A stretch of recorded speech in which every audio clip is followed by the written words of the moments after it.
We're calling this meeting to order. Let's go, let's go, let's go. So welcome everybody. Can we just go around the room and do introductions and also do audience introductions so everybody in the audience knows who everybody is, vice versa. Give it. You know, what the heck? You gave it to me. I know, but Liliana needs it. Oh, okay. Hey, Liliana. Okay. Hola. Hold on. Oh, yeah. Sorry. I can't hear. I'm getting old. My name is Liliana Flores Amaro. I live in Swansea, and I am the CAC / non-voting representative on the authority board. My name is Drew Dutcher. I'm from the Elyria neighborhood. Dave Oletsky with Nick Global Neighborhood. Ricky Zeppelin from Globeville and Rhino. Jeremy Rowland, Family Environmental. Slavica Park with Focus Points. John Suppian, Globeville. Betty Cram, Swansea, and I'm really not looking forward to it. It sounded like it was happening today. Albus Brooks, City Council. Welcome back.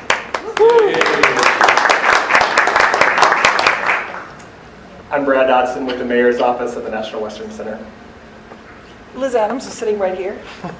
I'm Maria Garcia Perry with CRL Associates. I'm Terrence Carroll, Treasurer of the Board of the Western Stock Show Association and co-facilitator with Maria. Paul Andrews with the National Western Stock Show. Ann Hayes with Westfield Company, and we've just recently moved to 42nd and Brighton, so the Elyria Swansea neighborhood. Juan Veloz, el cual represento Elyria y Swansea, neighborhood de Elyria. Juan Veloz representing Elyria and Swansea. Vernon Hill, JJJ Properties, Globeville. Carrie Attia with Visit Denver. Ann Elizabeth, Business Globeville, Couches Globeville. Westfield has been in Elyria, Swansea since its very beginning, the project, but welcome to your administrative offices. Julia Spalding Beagles from the Denver Museum of Nature and Science, pretending to be Nancy Walsh. Good job. Jocelyn Hiddle with CSU. Mark Robin with History Colorado. Yep, go. Tiana Nelson with CSU. Marcy Longren with NUCO. Summer Westbrooks with Saunders Construction.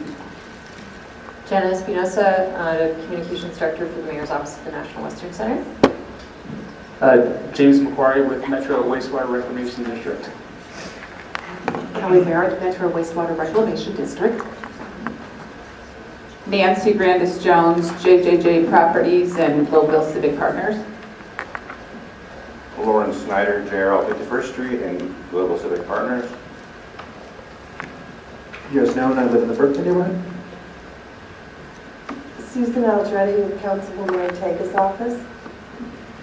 Michelle Sturm with the Community Wealth Building Network and the Denver Anchor Network. Monique Lovato, National Western Center Authority and Picasso Resource Center. Paul Engel with Amoresco. Sean Walsh Consulting. Jay Rankins with MIG on the placemaking team. Julie Steen, I'm with CIG, part of the placemaking team. I'm Sean Snow, I'm the Historic and Cultural Resources Manager for NUCO. My name is David Richards. I'm the Project Manager of the Mayor's Office at National Western Center. Chuck Silva, Superintendent, Saunders Construction. Taylor Rensing, Saunders Construction, Project Engineer. Bruce Pfeiffer, Saunders Construction, Senior Super. Brendan Lynch with Saunders Construction. Hunter Sidner, KMP, Central 70. Matt Sandman with Kiewit, Central 70. And I'm Matt in the column. I am Jeff Mack with the Mayor's Office of National Western. Jeff Anchor with Saunders Construction. And I'm Eric Anderson. I'm the Design Manager for the Mayor's Office of the National Western Center. And Perfect timing, Armando. I'm here as Maria's guest. Thank you, Armando Bayan, Global, thank you. Frame and development design. His mic is on. Okay, we get it, got everybody? Okay, let's proceed. Let me make a couple of announcements about the agenda. Mickey, you and I had a conversation about housing and the whole thought process about having a policy discussion about housing at the CAC. As you know, the mayor just appointed a new housing czar this week, or I think the press release went out, and we're trying to put the right people together given the fact that that announcement is imminent. So we'll try to shoot for it for the June meeting in terms of being able to do that. The second thing is Tim Sandos is under the weather and will be out for a couple of days. So he wanted me to pass along the following, which is that the NDCC is planning a June 23rd open house at Swansea Rec Center between 4 to 6 with a community event to follow. I think some of you already know about that. They're going to send out something via email. The purpose of the open house is to showcase some of the NDCC projects and to implement community and how the NDCC is working on implementing the community vision identified through the neighborhood master plans. That is the intent. They're also talking about doing another open house. It will not be probably in June, but they will also send additional information about that. So everybody needs to know that that upcoming meeting is on the 23rd. We'll send something out to everybody again to remind everybody once we get the flyer. And that is it. So with that, we'll go to partner updates. Mr. Andrews. Thank you, Maria. We have 4 things on the list today that I presented at the authority board meeting that Maria thought important to bring to this group. Number 1, we're working on our capital campaign. I think all of you know our goal is to raise $100 million. It's been chaired by Pete Coors, and we are on our way. We have signed commitments for $20 million at this time. We are going to be transferring $15 million to the city on November 1st to satisfy the framework agreement commitment that we've made. And we have very exciting future announcements that we just can't talk about yet, but we do have signed commitments of $20 million at this time. We are working on the legacy building design right now with Triba Architects. They were selected by us many months ago. So they are our architect for the legacy building. And we are preparing for an RFP for construction management for the legacy building because we need to keep step with CH2 as they are starting to get down the line on the livestock center a bit. And we have to be ready with our design and our construction to keep pace with all of them. So Kai Holton Brown, who's my project manager, will be putting together that RFP. And I'm told it will this time be able to go out through Marcy and others with help from NewCo. So be looking for that on the construction management side. And then the Stock Show board in May added a new director to the board of directors. It's Nancy Tour. She is the former head of CH2, and she is going to be a valuable resource on our board of directors moving forward. And the last update thing I have is we have requested from the authority board the first right to negotiate a lease deal on the Armour building. So the Armour building, as you all know from the site plan, because you're familiar with the site plan, is Tom Anthony's former house. And it is sitting right next to the livestock building and the equestrian building, kind of in between the two. And the city, in a conversation weeks ago, notified me that they do not have the $1.5 million necessary to renovate that building and bring it back up to the standards that it needs to be. So my board and I decided that if we can get a lease deal on that building, we would invest the $1.5 million needed to bring it back up to the standards that it's usable. And then we would work with the authority board and the community on what we would like to put in there. So at this point, we're asking the authority board to consider a first right to negotiate that I will be putting in front of the chairman of the board within the next week for him to review with the board members and consider that in the future. And that is my update. Okay, Amy. Paul, I really like that idea, and I would request if you wouldn't mind providing our facilitators with a copy of that. You said you're going to do a one-page, what you're going to give to the authority board for us to put on the agenda for next month to discuss if we as the CAC could endorse that, which I certainly would love for us to do. I'd be happy to provide it, no problem. Armando. I just had a comment. That's whatever we need to do as an organization to support you in that endeavor. I think we need to do that because I trust the direction that National Western and your board of directors will be going in that. Will be going, and I think that's in the best interest. So whatever we need to do, whatever we need to do to help you in that endeavor, I'd like to forward that. Thank you, Armando. Yeah, our biggest fear was that it fell in the hands of someone that didn't share our shared vision with you and the community as well as others on campus. So the board was active there. Not to say that we can get a lease deal that we can live with, because we don't know yet, but we would like first right to negotiate. Mickey?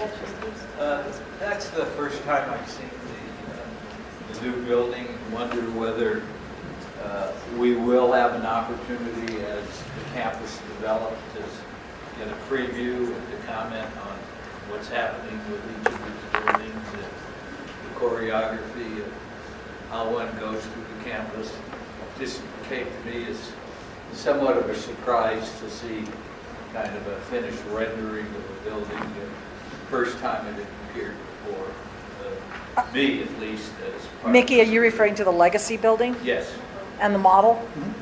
But you're not all the way to design, 100%. No, we're not at design really. We're at maybe 5% design and some future looking of what it might look like, but we'd be happy to be very transparent. I'll be happy to be on the agenda with the next meeting and show you every floor and so forth in our early planning.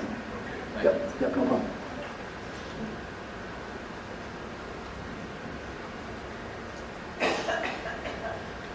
Drew, I know you sent me an email, so I'm expecting your question. Just to be clear about, I'll just call it the Tom Anthony building because that's how I knew it. Right, me too.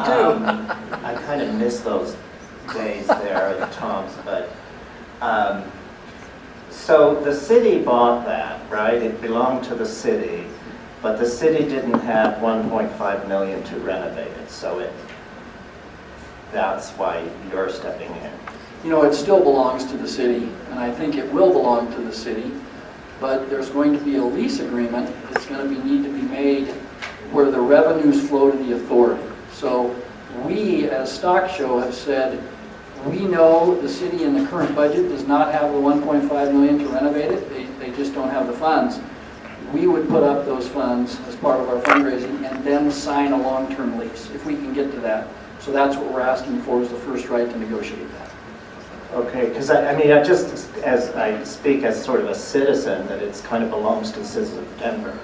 I mean, we went through that process, so it, and I understand if you chip in the money, then you have probably a lease agreement where you have to recoup what you put into it. But I think that we just have to bear in mind that it really is a city-owned building. Yeah, and I think it will continue to be a city-owned building. We're just going to be a leasing.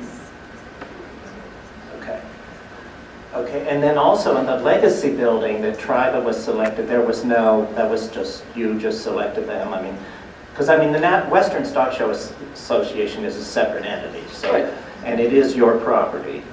I mean, you carved out a piece of an island within the city-owned site that would be your property, and you're going to construct your building. Correct. Okay. So the process, I'll read you what the process was, Drew. So we sent out a list to 6 design firms when we solicited and Tribal won the bid. Those design firms were recommended internally and by various people in the industry.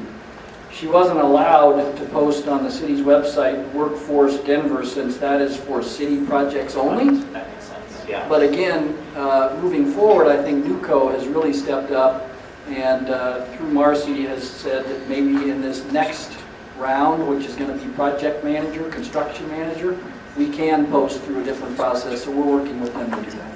Okay. I mean, there just has to be transparency in these things. So that answers my question, so thanks. Thanks, Paul.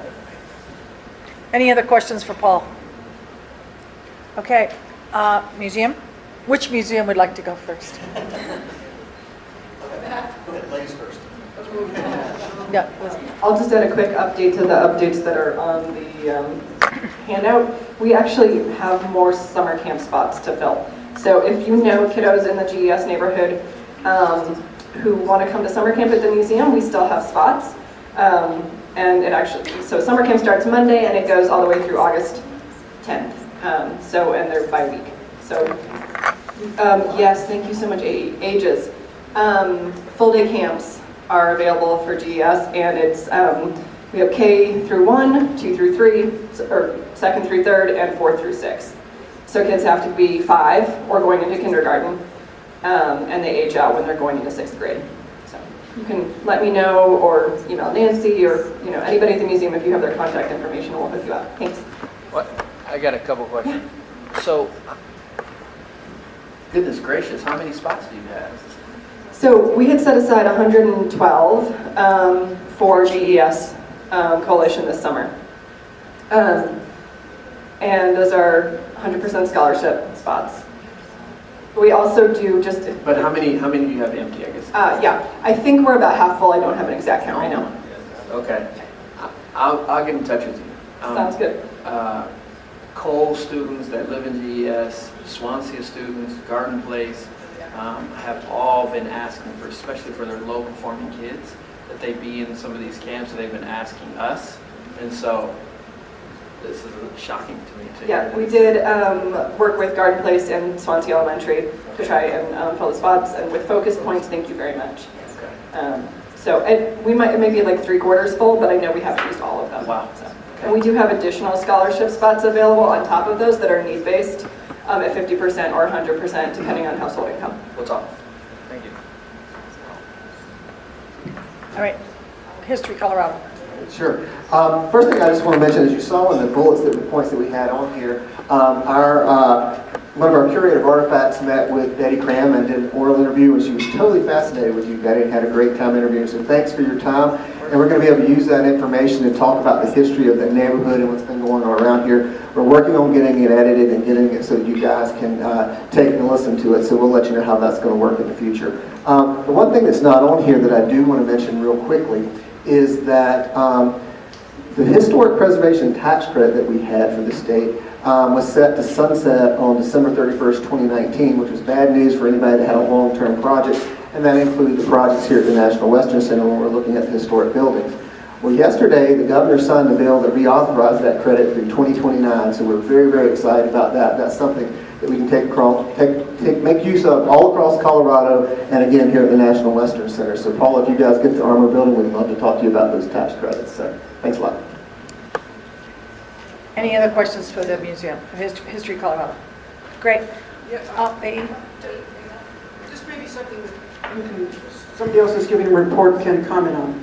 But are there absolutely concrete inventories of materials that are ready to start being considered from the demolitions as possible historic installations coupled with art in public places? Is that part of what you're involved with, or can we defray that? Eric, let's have Eric.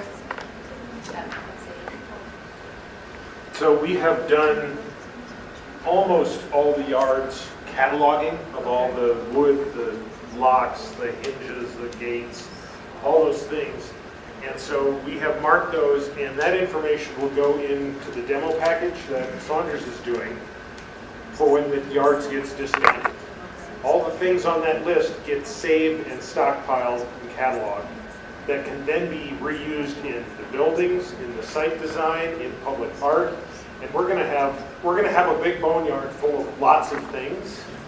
And so the intent, and Jay will talk a little bit about this later as part of the cultural plan, that cataloging is part of that.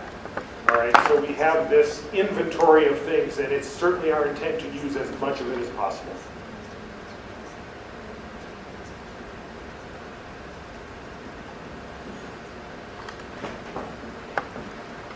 Okay.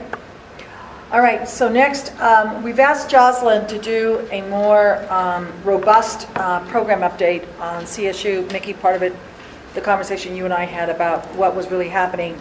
There's a lot of activity that CSU is going through. So we thought that during the partners report this time that CSU would give us an update on where they are on everything. So Jocelyn, it's all yours. Yeah, thanks, Maria. Can you all hear me okay?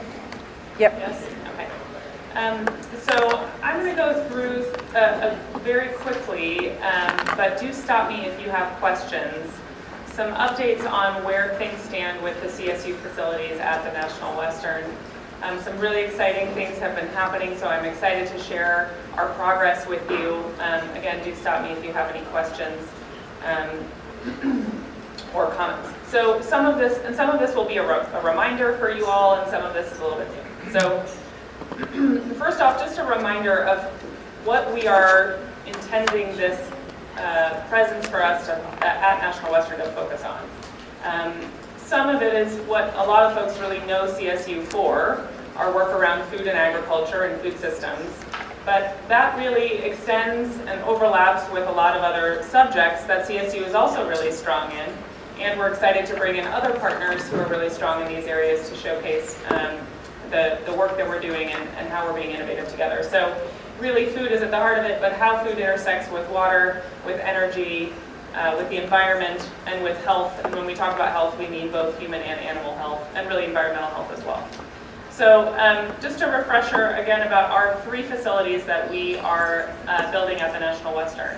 And I'll go into more detail about each of these, but just a reminder about where they are on site. The first one that we will be constructing starting at the end of next year is the Water Resources Center, which is at the bottom of this image there, just south of Betty Cram Drive.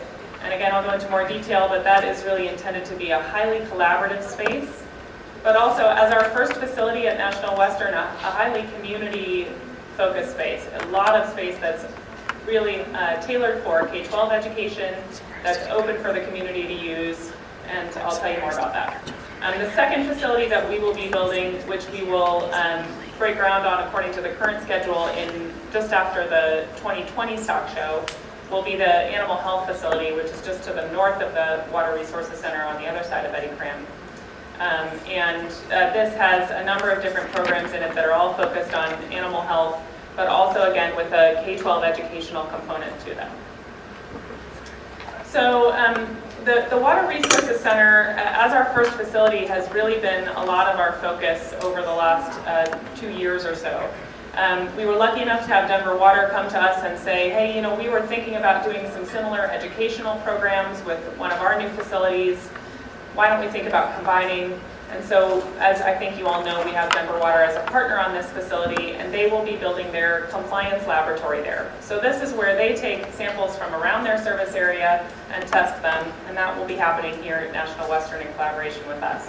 I will ask you to ignore the image that's up there. That's from the master plan, and that is no longer accurate, but we don't have a new one yet, so wait for it. Having Denver Water as a partner is really wonderful and has helped to shape some of the other programs that we envision at this site. And those this has got a lot of words on it, so I won't expect you to read through that, but I think it helps to kind of organize the programs that are going to be in that space. So some of those programs will be focused on research, and we'll bring down some of our faculty, or we'll hire new faculty, it depends, to do research on things like green infrastructure and how it connects to health. Things like how do we focus on water conservation, both in cities and towns, but also in agriculture. How do we connect with our environmental and recreational stakeholders? So we'll have research around that. We are also focused, and this will connect with research, but we're really focused on innovation. So based on that research or based on other requests from folks who need problems solved, can we start new businesses out of the Water Resources Center that will focus on water and how water intersects with food? And can we foster those businesses? Can we start them up? Can we give them the tools that they need to really start to address global problems around water? There will also be a policy center there, and that really cuts across a lot of different topics, but we'll have faculty who are focused on water policy, as well as maybe visiting scholars who are thinking about water policy there at the Water Resources Center. And then again, an educational perspective, we will always have this front of house K-12 educational piece that is a big focus of this facility. We are thinking a lot about what the community aspects of this will be. We have heard from folks that a commercial kitchen or a community kitchen is something that is really needed. So the current conceptual plan for this building does include a community kitchen that would be available for use for small businesses or for teaching classes or for whatever comes out of community needs around commercial kitchens. That would also serve a small cafe space and a coffee shop, because as the first building at the National Western in particular, we know that people need a place to eat and get a cup of coffee in the morning, at least I will. So we're excited about some of those features, as well as sort of how do we interface with the space around the building and have play areas or spaces to eat outside, that kind of thing, that are accessible for folks in the surrounding areas to come and start to use the new National Western. We're also thinking about how we communicate about water, and as many of you know, we hosted the first Water in the West Symposium last month to a more than sold out crowd, and we anticipate that being a model for other types of events that we have going forward. And then again, Denver Water's Lab. Yes, ma'am. Hold on, let me get you the microphone. Sorry. I'm surprised not to see Metropolitan State University up there, and maybe you can put that in where it is, because I know there's some kind of relationship. Sure, there is. Thank you for pointing that out, A.E. And I think where they should be, you're right, is in a couple of different places. One is on education, because we know that Metro State has this One World, One Water program that's really robust. But they could use some lab spaces to do teaching in. So we have been talking with them for years about this and using some of the teaching lab space for their classes. Okay, great. So yes, thank you. Important affiliation. Secondly, on the community kitchen, it is true that consistently for many years, constant conversation has gone on about community kitchens being a need or an aspiration. I'm not completely comfortable saying at this stage of formative development that the Water Resources Center, considering all of the potential business incubating, the strengthening of what is the urban agricultural farmers market. I don't feel like I'm comfortable in this context entirely. I feel like there's a lot more input we could get from a lot of directions, and then it could be looked at. I want to make sure it's being looked at very thoughtfully and comprehensively. So. Yeah. Thank you. Not that we can't have more than one kitchen. Yes, right. So that was the first thing I was going to say. You beat me to it. And the second thing that I would say is that as we move into design on this building, that is one of the features that we want to do some additional due diligence on to make sure that we understand exactly what the demand for something like that would be and the right way to incorporate it, as well as, are there other places where it would make sense to have an additional one or something complementary. And due diligence on what's needed, but also I really hope we start taking very seriously the different economic models around this and how it does, how it all fits in with true full literacy workforce development, if that's what it's going to be as part of that kind of a thing. Sure. Yeah, thanks, Adi. I appreciate that. So more conversation to come on that, definitely. So thank you for pointing that out. Yes. Just one last quick comment. In relation to innovation policy and community, I think from a community perspective, what I like to see is an environmental plan with an emphasis in hydrology. And what I mean by that statement is that being able to use living walls, green rooftops, and how we can complement the neighborhoods in terms of an environmental plan that has a focus in sustainability, modernization, and preservation. Frank Pendrell is an architect from the University of Colorado Master's Degree in Policy Design program, who was responsible for all the agriculture, for the learning landscapes over at Garden Places here, and he can expand on that if you like, but I'd like to see that in your format. I think you've done a wonderful job. Thank you. Thanks. Thanks, Armando, and I will touch more on that as I go, but it's a good point that this facility, well, all of our facilities, we're really thinking about what lives within the building, but also how we connect with everything that's happening on the site. From a number of different perspectives, and what you just described is one of them. So I'll hit more on that. Thanks. So I want to keep going so that I don't take up too much of your time tonight, but this is just a concept, and again, lots of words. Don't spend a ton of time on the details here because they are still in development. But one of the other programs that will live at the Water Resources Center is intended to be a food and ag innovation center. So this is really where we would bring in master students in ag entrepreneurship to work with businesses that are in food so that students can get experience, so that we can be providing services to small businesses in food and ag. And also that connects to our experiment station and agricultural research that's happening on an urban level.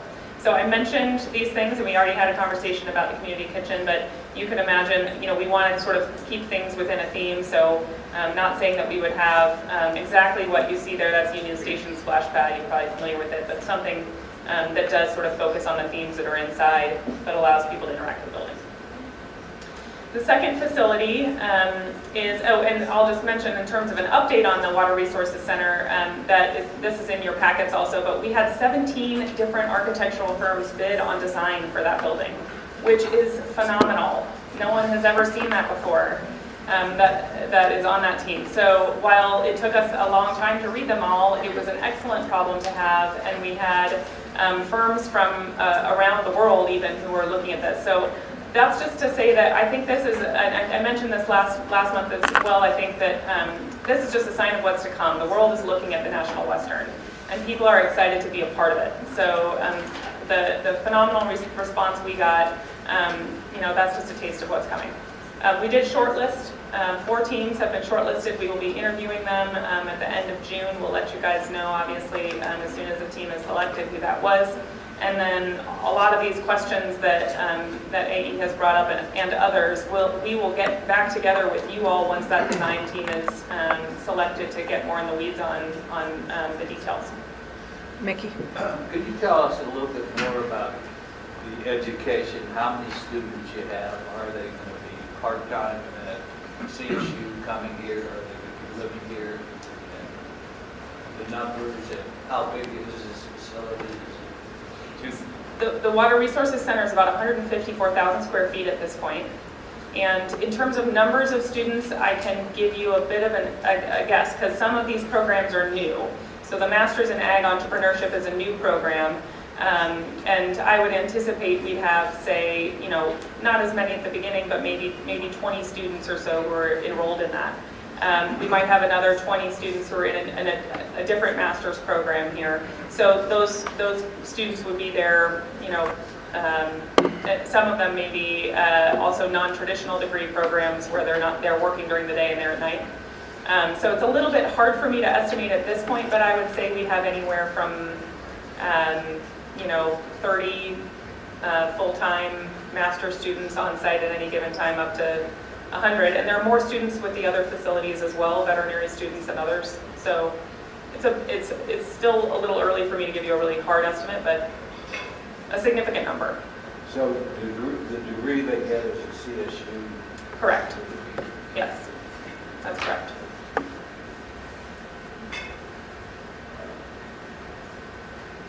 And I take it you're reaching out to international students in terms of your student bodies? Absolutely. I don't know off the top of my head what the percentage of our student body is that's currently international, but the folks in admissions who do that work currently would continue to do that work on and recruiting work on these programs as well. Okay. So the animal health facility is second in line, and that one has a number of different programs in it.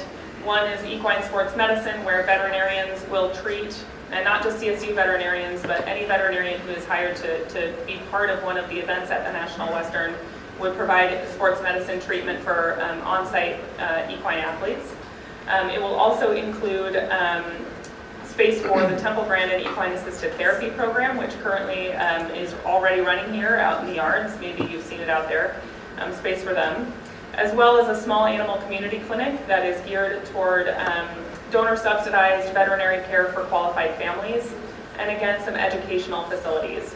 This is also where, excuse me, veterinary students will be coming to do rotations with those different groups, and we will have students living on site. So this is where our living space for students will be on top of this facility. And the exciting announcement here is that we finished our program plan for this building, and it was approved by our Board of Governors earlier this month.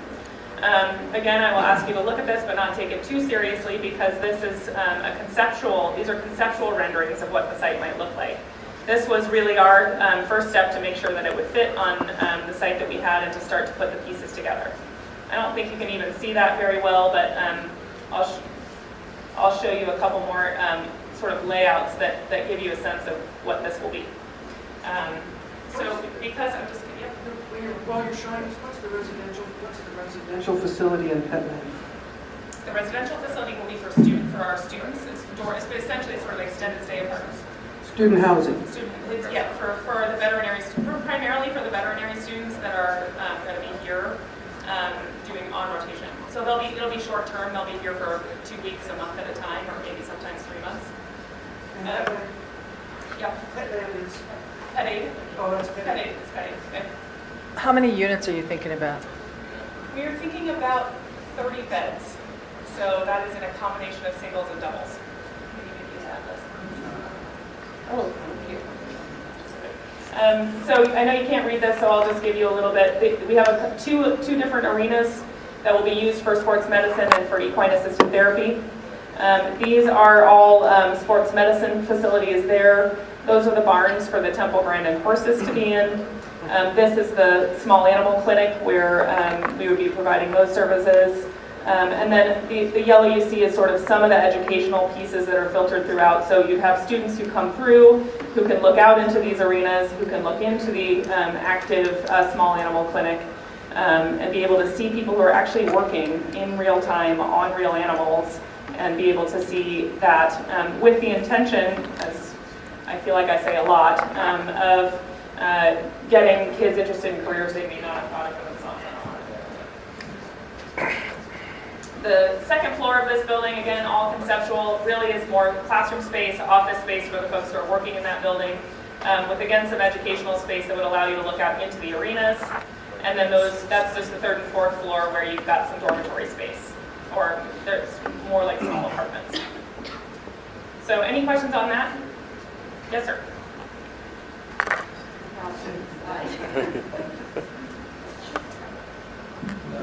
So there's nothing like a small farm facility? Wait for it. It's coming.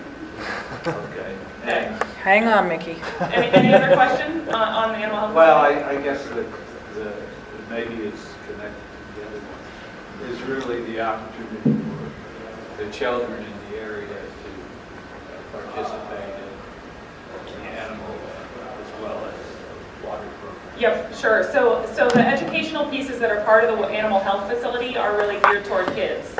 And they're modeled somewhat off of, the dean of our vet school used to work at Disney, and everything that they did at Animal Kingdom was open to the public to see.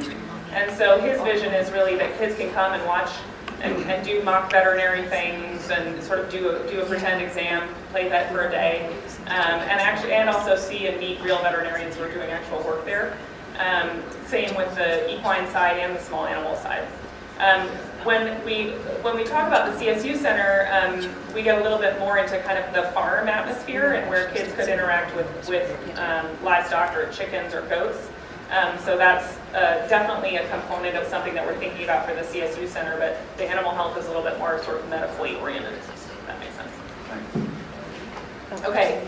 Last but not least, the CSU Center will be our third facility, and this one is still in the most conceptual phase because it's furthest out, but this is where we would really focus on where our performing arts space and our visual arts space would be for rotating exhibits. It would also be where our extension would have a small teaching farm, and in this image that you can't really see it actually, but it's behind the 1909 off to that side, where you would have that opportunity to interact with something that's like a small farm. And this is just a conceptual rendering to refresh your memory of what it might look like inside, to have sort of tiered gardens or places where kids could be learning about where their food comes from. And having the opportunity to do something like fly a drone to water something that's up on a living wall or something like that, right? Because there are so many things in ag these days that are so much more about that than they are about what kids might think about when it comes to food. Yes, question? One more question. Jocelyn, I know how popular CSU Vet School is and how competitive it is for students to get in. Will this campus increase your capacity? That is a great question. It doesn't increase our capacity in the sort of universal sense. What it does is it gives us a better way to have students who want to do that community practice rotation to engage down here in that specific rotation. So vet students go through all of these different specialties to get exposed to them. One of them is that community clinic specialty, so they will come down here for 2 weeks. They already do that with Pet Aid now. This just gives them a much better place, and they can stay there and live there right on site. It does give some more flexibility to that experience. Yep. Drew? So Jocelyn, kind of related to that question, I think it's really cool to have kind of a little campus here. That's really, there's so many possibilities there. I really love that. But do you have a chance if you wanted to expand? I mean, you're kind of stricted. Your little campus is carved out and probably its edges are defined, and so you could, in the future, if you wanted to expand a little, you don't really have room here. It's okay. It's just a. I would love to have that problem to be looking at where do we expand, and so thank you for having the confidence that is the problem that we will be facing. I think the National Western entire site might offer some opportunities for us. We just need to think it through over time. I don't know if we need to worry about the animal health footprint specifically, but it is also something that we think about with all of these buildings. Are there ways that we can ensure that we can go up a little bit or down a little bit? And so that is a good point for us to think about during design. Okay. So to Armando's point, I think one of the other last points that I will make about our program is just that we are really thinking about the entire National Western site as an opportunity for education and for research. It is a tremendous opportunity for a university to be part of a redevelopment project like this and to have the chance to study the site itself, right? So we can study how it changes over time. We can try different things out, whether it's educational programs or it's different ways to manage your stormwater or different lighting or whatever it is, or different sensors on the whole site. So that's something that we're very much keeping in mind. And the folks who have been engaged from CSU on the water side are also looking have also been part of the conversations around the water system for the entire site. So we're also trying to pull in our faculty to weigh in on the placemaking work where their expertise is most relevant. Okay, I am not doing a good job of going through this quickly. Apologies. I already presented on this back in November, so this is just a reminder that we also are doing a number of different things around community engagement. We've partnered with Clinica Tepeyac, Focus Points. We're working with Bruce Randolph. You know this from my monthly updates. But just a reminder that we're really excited about the collaborations that we have with Bruce Randolph, and we're excited for our what will be our 5th annual Pet Wellness Clinic coming up in October. A few things that I wanted to mention because these questions come up. We do have a number of scholarships at CSU that are available for high school students in GES and really actually anywhere. These are some of our standard scholarship offerings. Obviously, I don't expect you all to remember all this right now, but just to point out that there are lots of different scholarships that we have that are appropriate for various different students, some of which offer full tuition coverage. So if you have any additional questions about that, please talk to me or talk to Tiana, and we're happy to get you to the right people to get you more info. And at long last, AE, I wanted to show what the $50 million that was part of House Bill 1344 is going toward up on Fort Collins campus.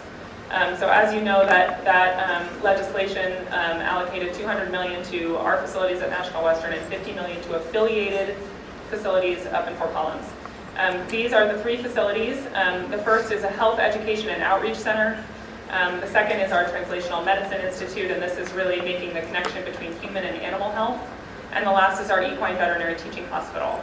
And really all 3 of these, although they have slightly different missions independently, some of the connections to National Western, again, are really focused on education. So for example, could a student come to the National Western, have an experience in the animal health building that got them excited about anatomy or about physiology, and then spend an entire week at an anatomy camp at our health outreach center? So these are the connections that we are directly making. Those connections will continue to strengthen and evolve as the programs at both ends of that get stronger. But we're really excited about having some additional facilities in Fort Palmas that really support the work we're doing down here. Okay. Anyone else? Any questions? Wonderful. Thanks, everybody. And, okay. I just historically want everybody to understand that HB, that 250 million would not have occurred at all if the city of Denver and the voters hadn't endorsed this project. It's mutually beneficial, and it's what she said at last meeting. I've just been asking her to tell us what that 50 million is for. So I feel like that's part of our accountabilities, is to see that as an interlinking resource relative to the strengths of what's on the CSU campus in general. And I think there's a lot of developmental things that can happen there to help people in Denver. The center of gravity with CSU has been shifted in its relationship to Denver, in my opinion, relative because of this project. And I think this is part of the expression of it. One more thing to say about House Bill 1340 that I think the committee needs to keep track of, is particularly as now that you decide who your architects are and whatever, if CSU has not pulled down its money by 2019, it is at risk of losing its state money. So it's really, really important that CSU keep going, because the legislature gives and the legislature takes away. So there are some time limits in that legislation that I think we all need to be cognizant of, that CSU must move or the state could take back the money. So are the physical facilities separate from House Bill, the appropriations here, or is that another? No, House Bill 1340 appropriated the money separately. The money for 1340 was not part of 2C, but it was contingent on the passage of 2C. And then that also has a time limit on it that CSU's got to start building facilities by 2019. There's got to be shovels of dirt in the ground, or we could be at risk of losing. It's $200 million, not insignificant. That's on top of what the voters passed in Denver. Okay, thank you, Jocelyn. Thank you. All right, John and Liliana, you guys are up next. Banner up.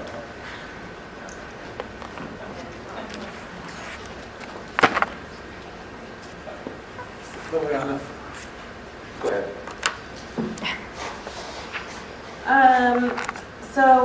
Just a couple of things. We met this morning as the authority board. We got some of the some similar announcements that you all are going to get tonight. I guess one of the things that'll come up, and I can ask Monique to jump in, but we do have an update on the community benefits agreement or community benefits committee. So I think last time I mentioned that we were just slightly delayed. We were waiting to get more clarity around what the mayor's ideas were in the creation of this memo, and sort of really putting it on paper that this committee and this work has to exist. And so that meeting has happened, and we have a little bit more clarity, and we will be scheduling a committee meeting soon, hopefully in the next few weeks or so. I'm not sure if Monique is still here or she had to take off, but she's here. Okay. And so with that comes the commitment that we will make this process as transparent and as inclusive as we can. We know there's going to be a lot of moving parts and a lot of needs and wants from the community, and we want to make sure that we're holding space for that, and also figuring out a way that we can make it work. We can't be everything to everyone, but we want to make sure that we're capturing both the mission and the vision of the National Western Center campus as it relates to how both the campus and community can benefit. And so that we're looking for those reciprocal relationships between the campus and the community. And so with that, we're just at the jumping off point. We're doing our research and really figuring out what other models exist. And frankly, I think ours is going to be unique because there is no other place, there is no other partnership like ours. And so, we'll just have to continue shaping and working with a vision of inclusivity and openness, and figure out a process that works for us. So I don't know, John, any other meeting updates or any follow-up on that? Or Monique? Yeah, I think you hit that pretty well. One of the things I think I need to make sure everyone here understands that the authority, I was sitting there this morning, I was thinking about how we got started several years ago, and how we just pushed and, you know, kind of leading the blind for a little bit, but we came a long way. And I want to reassure everyone here that what we do at the authority is going to be relayed to you one way or another, and everything that is presented to us at the authority will be presented to you whenever possible. We, the authority, contrary to this group when we first started, we have a lot of support. Brad, Jamie, the city attorney's office, all of the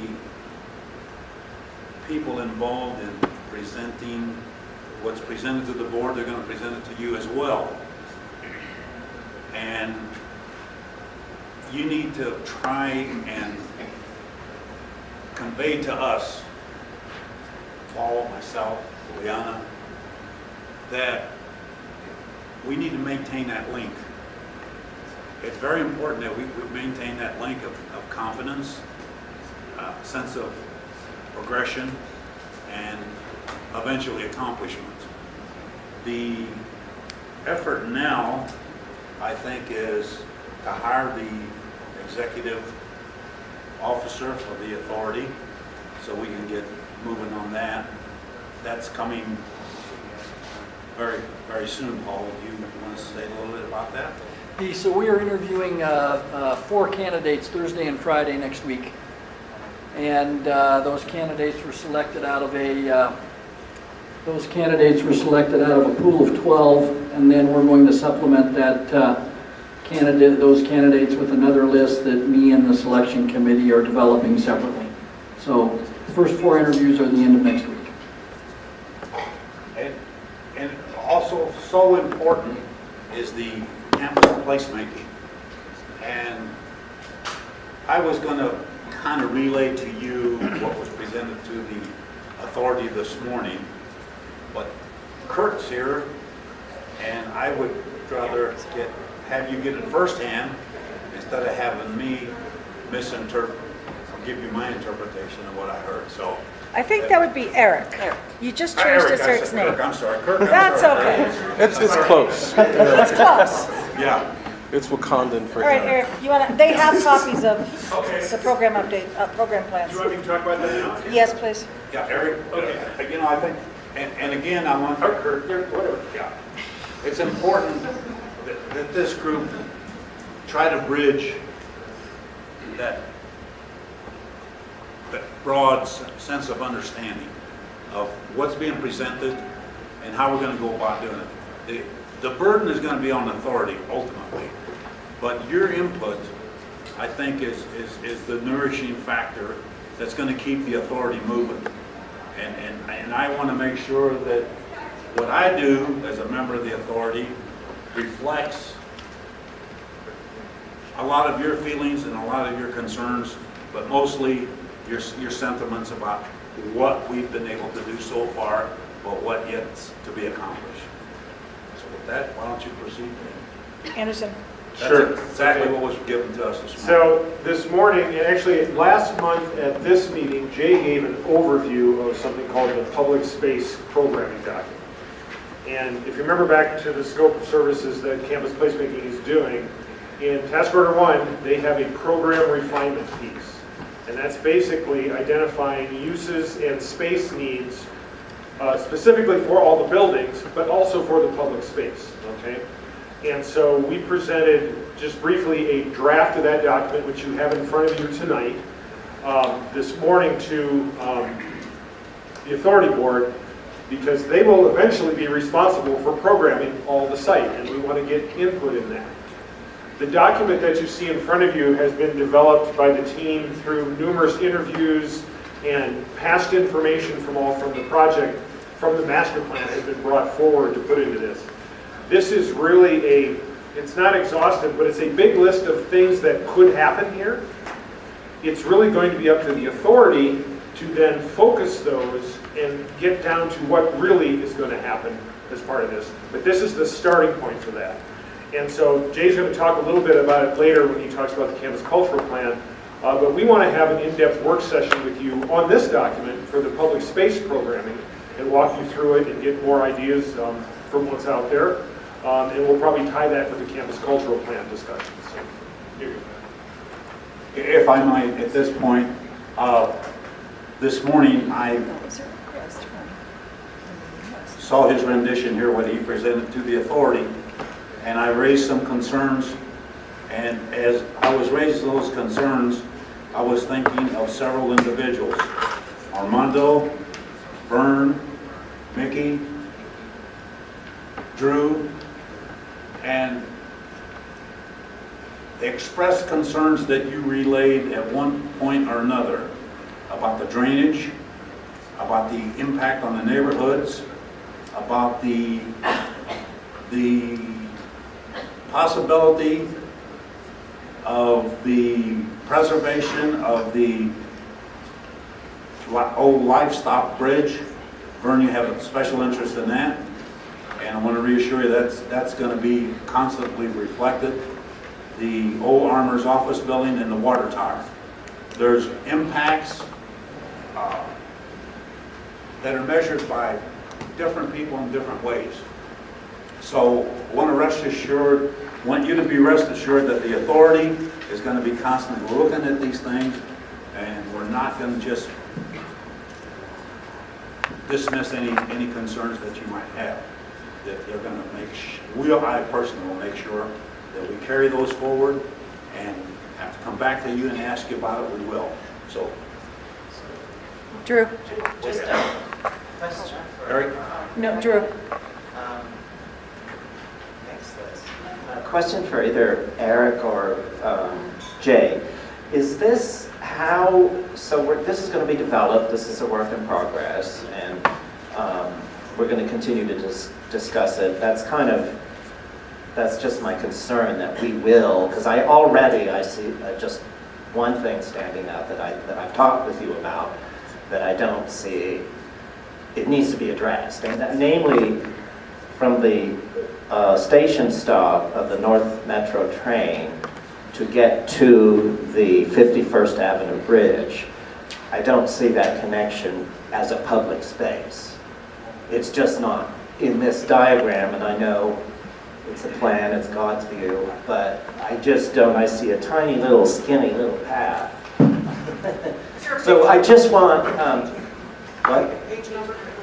This is page 10. I mean, as long as this is not set in stone, it's like to get from here over to here, I mean, that's a public space, and this document is a public space programming, so it's a glaring issue. Okay, so as long as assure me that this is not the final. No, it's not. And again, we put this together to have a starting point for the discussion.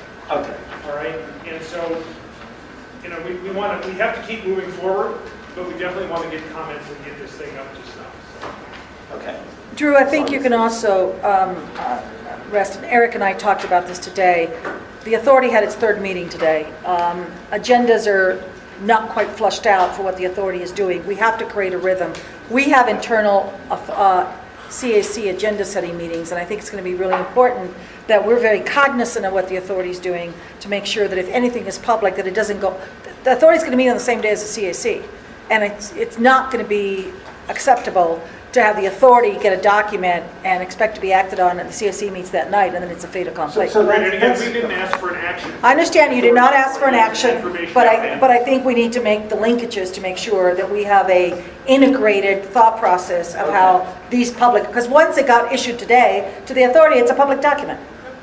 So, we need to make sure, so by next month, we will have a better defined timeline the way that the process is going to work as to how we're going to do this. So you will see this. I mean, Eric said they are going to talk about doing a work session, but we need to. This is just illustrative of the things we have to work through. Okay. I mean, I've talked to Eric and Jay about it, so it's not going away. That's fine, that's good. So, thank you. It's not a public hearing, but if you remember during the master plan, we had a lot of things called breakout groups where we went into deep dives and everything. So that's what we want to do with this document and the campus cultural plan. Any other questions? Okay, thank you, John, Liliana. Appreciate it. On to Brad and the NWC campus. We have a lot going on in this part. Thank you, Terrence. I am providing the director's report this evening while Gretchen is visiting family in Ohio. She would want me to mention that that's Elyria, Ohio. The National Western Center Capital Build program continues to move at an exciting pace, and we're here to talk about a number of initiatives. I'll be quick on this because we do have 3 or 4 presentations. The first is I'm excited to have Jim McQuarrie here from Metro Wastewater, and I can't say enough good things about the partnership with Metro in particular about relocating and burying the Delgany. We talked about that here. And Jim's going to talk a little bit about airflow and odor mitigation, which was a request that came from CAC when we talked about the Delgany a month or 2 ago. Jay Rinkins is back again to talk about the cultural plan, as Eric mentioned. We also have Eric and Sean Snow from our team to talk about their work to categorize historic assets. And then we have David Richards from our team along with our friends from Saunders to give an update on demolition. I want to give a quick update on procurements. Our team over the last month has been working really hard to onboard 3 of our new partners, contractors and designers. First of all, the horizontal designer, that's an American company. We've been onboarding them along with the rail consolidation designer, that's Wilson & Company. Our largest contract so far is the horizontal integrated construction contract at HIC. We've talked a lot about that. That was approved by a City Council committee last week. It goes before the full floor of City Council the week after next, and we are beginning to work with them to get on board so that they can hit the ground running.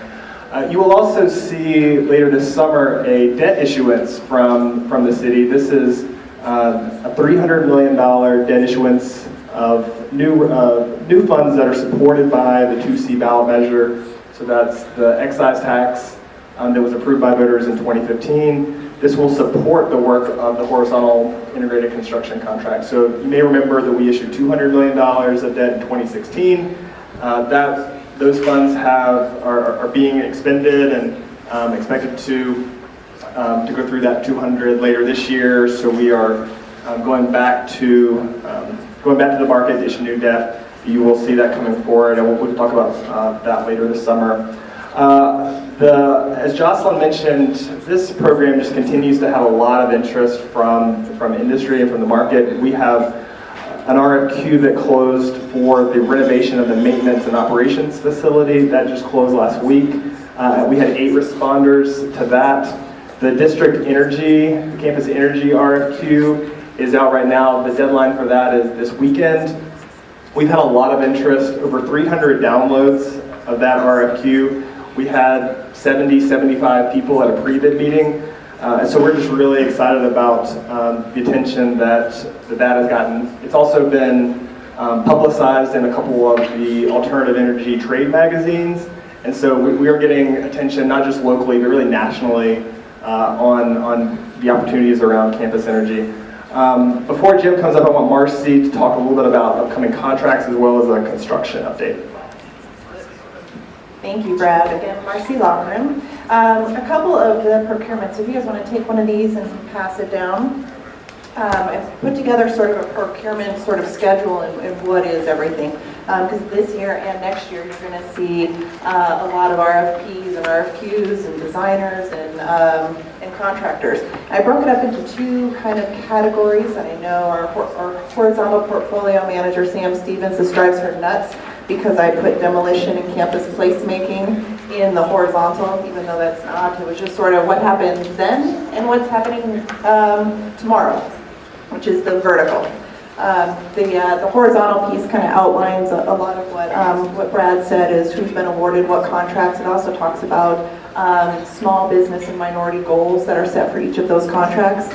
If you notice that the integrated demolition and the horizontal integrated contractor, those have stars and asterisks next to them because they will continue to have opportunities for industry for that, so that's small minority businesses. If you go to the vertical section, that is kind of what's going on. We've got the maintenance and operation facility currently out. We'll be going for the CMGC later in June, and then the next 2 pages, you just start to see all the other buildings going out and going online. So hopefully this will help all of us keep them straight of what's going on, but it's getting really real. Also at the back of it, I did put some resources for CSU on there, some websites for their design guidelines and any kind of plans that they have are put up on their procurement sites. And then I've also included the WSSA's legacy building website, and when other RFPs and RFQs go online for this one, I will update this as well. And it is on the website. So does anybody have any questions on any of these documents? No. Good.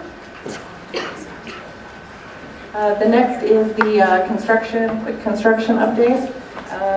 You want to take one of these and pass it around? You want to pass one this way? Which update is this? What's that? Which update? This I'm going to do construction. Construction. We've obviously got demolition and some other construction stuff's going to come in just a little bit. But right now, the recent change is Brighton Boulevard, 47th to Race Court. They poured the Race Court Bridge, the concrete deck of the bridge earlier this week. So you'll see that that's really starting to come together. And now construction's really starting to move south. So with that, we had initially had the full closure of Brighton, or the National Western segment of Brighton from 47th to Race. But if you've noticed that the closure really started a block later, 48 to Race Court. But now we didn't want to take more than what we needed just to help for the ease of access and such. But now that we're moving south on Brighton, we need to take that 47th. So you're going to see an alternate closure, the closure that we had intended in the first place. And this is the map and information that will help us kind of navigate around this. And we'll be putting this up on the website soon. They also are anticipating that this is going to be as soon as June 11th. And that will only be about a 2-month closure in that section. So Brighton's just kind of hopping. We're getting things going on. Any questions on that? We have the fun stuff. Yes. Drew. So I just started noticing when you say that beginning June 11th. Yes. Brighton Boulevard is closed to through traffic from 47th to York Street. Local traffic is going down 47th Avenue. Yep. Okay. And it's they will still let you through to the post office and such. Local okay. traffic still goes through just like it does now, but that gate will come just another block down. And it says no trucks. Right. Construction trucks. Because Brighton Boulevard right now is a major, huge trucks go barreling down it very fast. I drive it every single day. And there's also a lot of, does that include like tow trucks, towing cars? And are they going to be driving down residential streets? They Don't believe so. Tow trucks? No? Okay, no. What's that? Not for us. No. So no, because there's the car lots, the Yeah. pounding lots, as you know. So there's going to be no tow trucks driving down 47th Avenue. I'm not entirely sure. I don't think so, but if it's Can we local get together. confirmation? Yeah. I absolutely will. Okay, Because because... that's Hammond and Construction that's working on Then that. my other question is, how is that enforced? Say somebody just decides... There's a flagger there full-time while construction activities, during construction, active construction hours, there's a flagger on all ends, the entire time, and you have to be waved through. Okay, because that's significant that be enforced. Because, I mean, there's little kids literally playing in the streets. And that is a big concern. So if we have flaggers, and if we see things, and if you see things that are not, you need to let me know, and we'll get additional signage, we'll get additional flaggers, or we'll need to move something. We need to adjust, because you're right. That's the most important. As long as it's enforced. Okay. Yeah. Thank you. Yeah. Any other questions? Okay. All right, so we will hand this over to Jim McQuarrie from Metro Wastewater. So Jim is the Director of Strategy and Innovation for Metro Wastewater, and as I mentioned, here to talk about airflow and odor mitigation.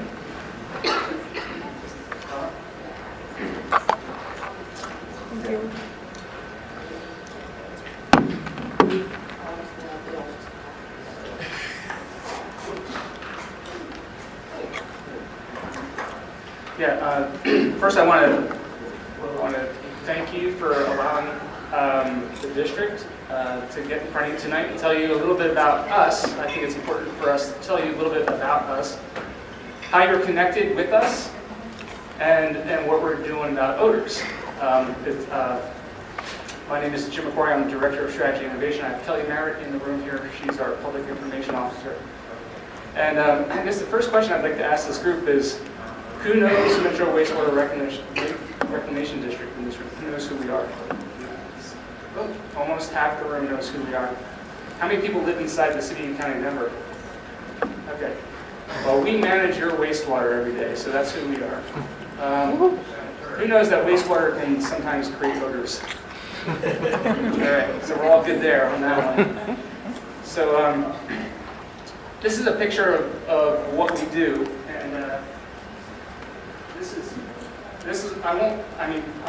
you're welcome to take a closer look at this, but this is raw wastewater right here.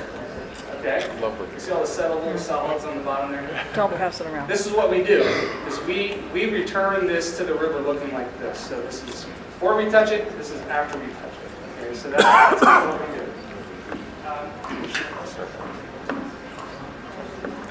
A little bit of background is one of our directors brought this newspaper in from 1969, and it talked about the state of the Platte River in 1969, and it's absolutely amazing. So if you don't want to touch the wastewater, but you do want to touch something, I would recommend you flip through this and take a look at it. This is fascinating to go back 50 years and understand the state of the river at that point in time and how far we've come. So one of the captions of this magazine is it has a picture of a meatpacking plant north of downtown, right across the National Western Center, discharging steamy, hot, bloody water from a meatpacking facility. And the caption says, hey, although the South Platte River has greatly improved from the open sewer it once was, we still have work to do. So I love that. And really, the renaissance that we see on Brighton Boulevard, the fact that people want to live next to this river, is a product of all the investment this region has done on cleaning up the river. And that's why the district was formed, to do that. So it's definitely benefiting the district, or benefiting the Denver region. So in the 1950s, post-World War II, this area was growing like gangbusters. Lots of cities were forming, lots of special districts were forming. There were no regulations, there was no plan for infrastructure to manage wastewater, so the Platte River was a sewer. It was literally a sewer. In the early 60s, Denver being a large part, came together with other cities and formed Metro Wastewater Reclamation District. So we exist as a product of regional collaboration. So we're very proud of that. And so that's a little bit about our background. So about 40% of our wastewater comes from the city and county of Denver, about 40% from the city of Aurora. The remaining 20% are all the surrounding cities and special districts that make up the Denver metro area. So back in 1965, when this area said, we need to clean up this river, engineers picked the site where we are located today. We're at about 64th in New York. Kind of as York Street's coming up towards 270, we're in that triangle there. And that's where we exist. This is what the site looked like back in 1965. It looked like a farm field. And at that point in time, the population in the area was rounding 1 million people. Through the formation of the district and you paying your taxes and things like that, 50 years later, this site looks like this. We have spent billions of dollars at this point, this region, to build the infrastructure, to get the wastewater out of the river, into pipes, and to our facility to treat. We had two operators, Leroy Gonzalez and Jose Padilla, who retired in the last 5 years or so. And these guys were youngsters who started working at this plant the day it started. And we have some videotape with them before they retired, and they talked about growing up north of the city and how the odors were so bad as kids they couldn't stand to be outside, and that the hydrogen sulfide would actually blacken the paint of white houses and white fences. So that was the state of odors at that point in time. And by the way, if you have any questions while I'm going through this, please raise your hand or just write out. But the point now is that we're rounding about 2.5 million people now. So we're dealing with more than twice the population, but this river hasn't been this clean, I would argue, since 1900. So the other thing we do is we manage the large pipes that collect the wastewater from the South Metro districts, surrounding cities, and just by nature, as we collect that wastewater, rather than it going into the Platte River, we intercept it in large pipes.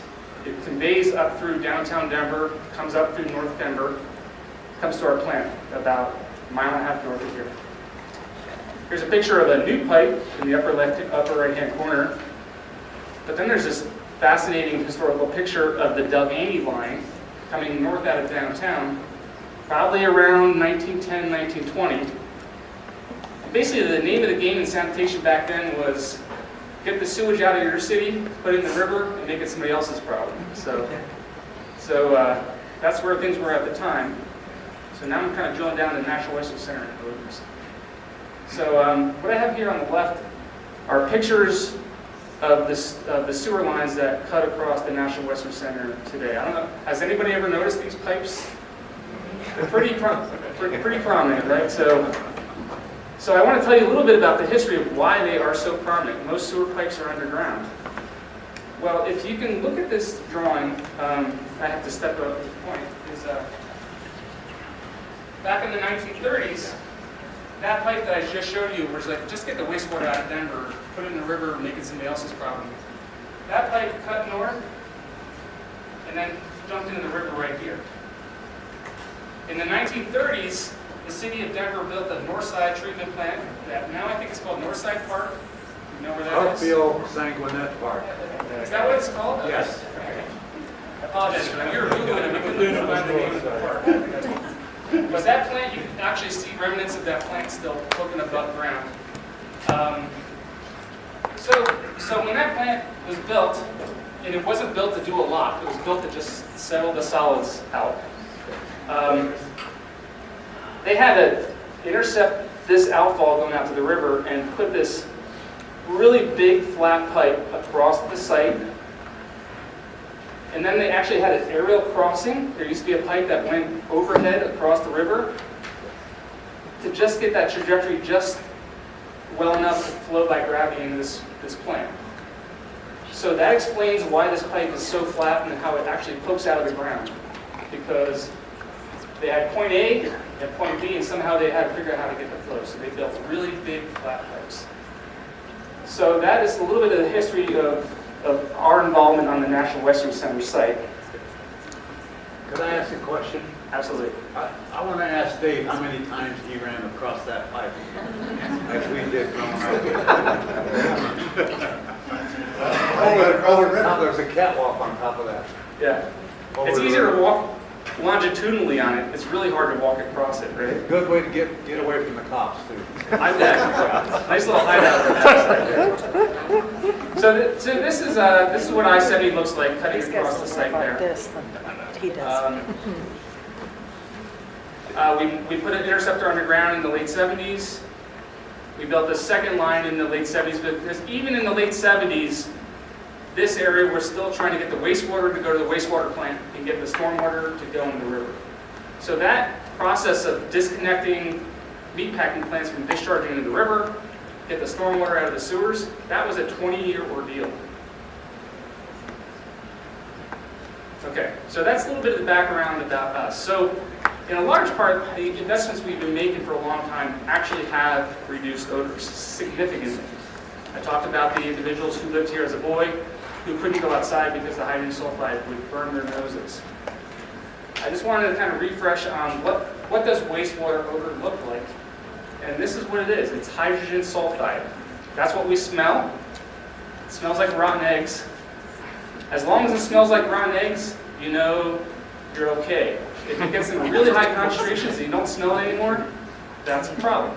So here's some details about it. Is that hydrogen sulfide is there because of us.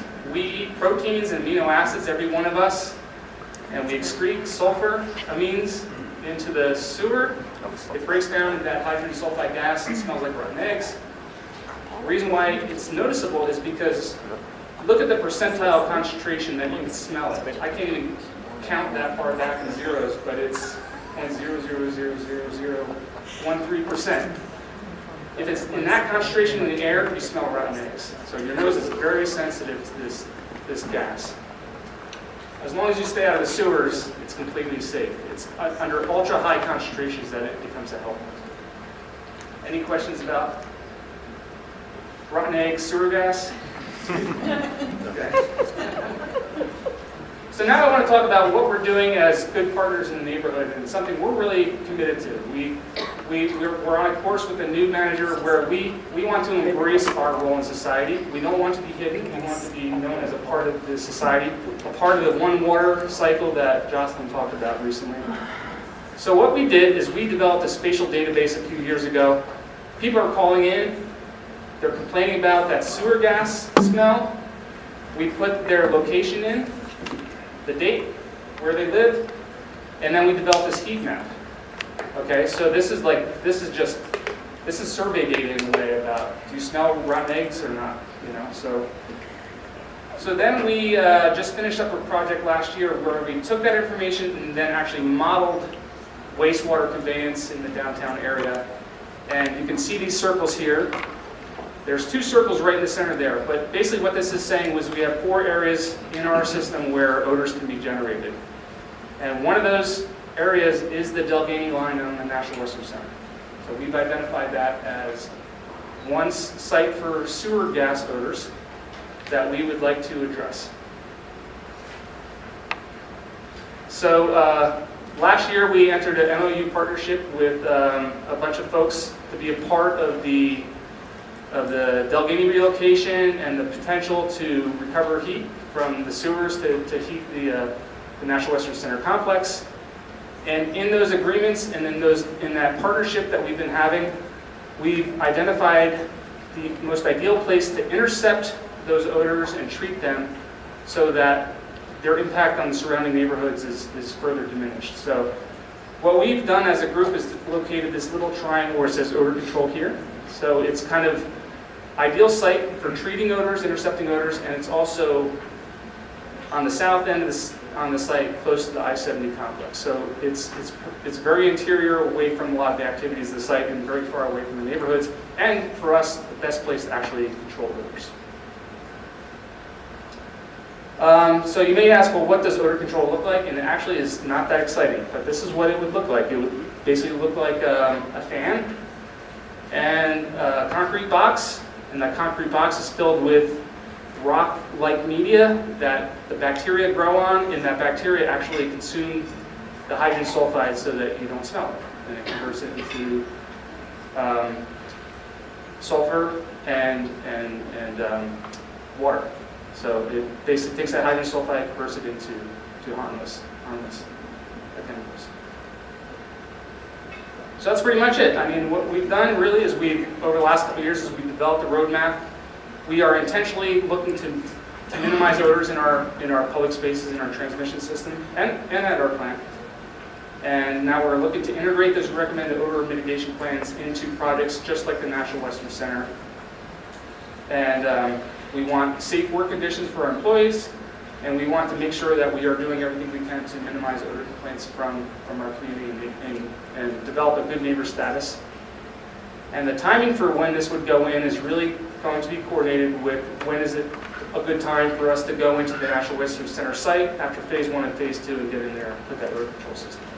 So, thanks for listening. If you have any questions or would like additional information, I would ask you to talk with Kelly Merritt when you get a chance. Liliana. Can you give Purina a few tips?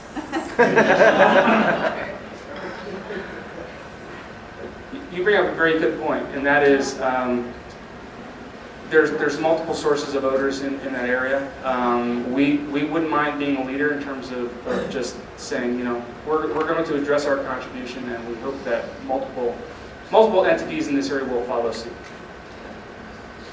I have a little story about Purina that has it's kind of back when the I-70 Pact was going on between 2010 and 2012. There were two options of keeping the elevated alignment above ground. One was to expand to the north, and one was to expand to the south.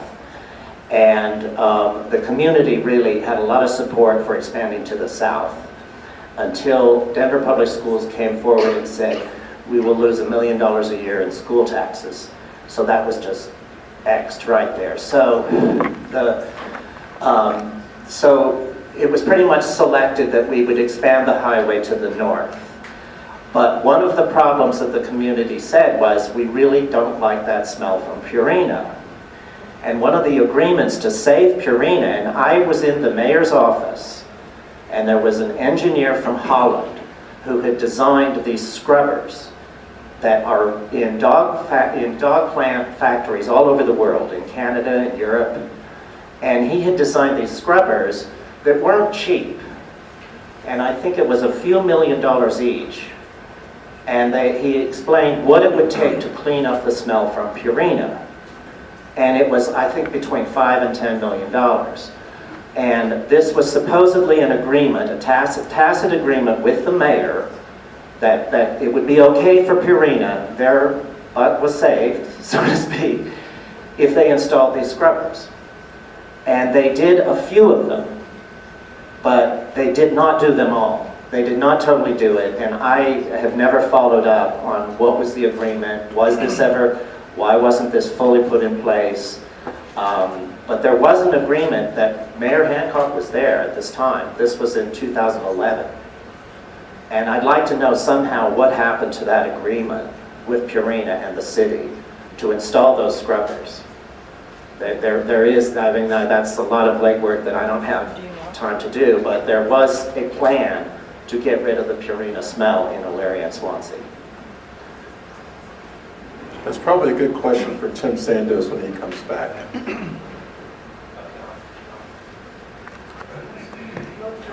John, or somebody.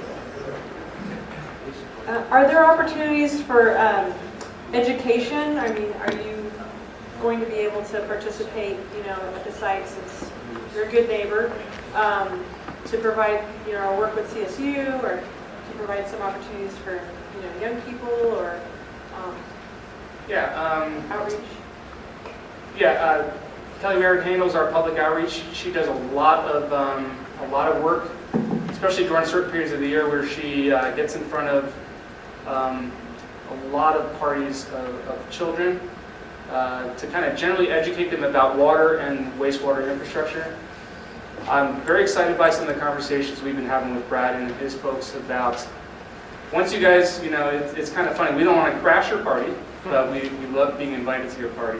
So as opportunities develop in terms of the placemaking on the site, and considering the criticality of water, and the fact that we're not at the end of town anymore. So wastewater, like it or not, is part of the urban water cycle in our region. So our wastewater is lined up for downstream water use. So we kind of consider the National Western Center and our physical, the fact that we're physically located on the site, we're very excited about opportunities to kind of showcase and help everybody understand the connectivity between water, ag, and energy, and how wastewater is a component of that. Mickey, John, do you ever use afterburners as odor control? You can definitely do it that way. There's biological processes now that are just cheaper and better. Yeah, so these processes here, we'd actually be looking at what I would call biological oxidation of odors rather than thermal oxidation of odors. And that's more effective than actually afterburners? Yeah, when you really start looking at it's, gosh, is it cheap? It's probably more expensive to build, but cheaper over the long haul because you don't have to. Afterburners, you actually have to burn a fuel source. Yeah. Yeah. So that's the cost that you avoid. And I think when I think about it, just some of the energy goals for the site, if you could do something biologically at low energy, that would be preferred. And that's generally our mission is to look for sustainable, biological-oriented. Would it be possible to use methane as a fuel source in the afterburner? Well, I can tell you right now that on the plant, we generate 4 megawatts of energy from the methane we produce, and we're looking to produce more because that's $3 to $4 million of electricity every year that we self-produce.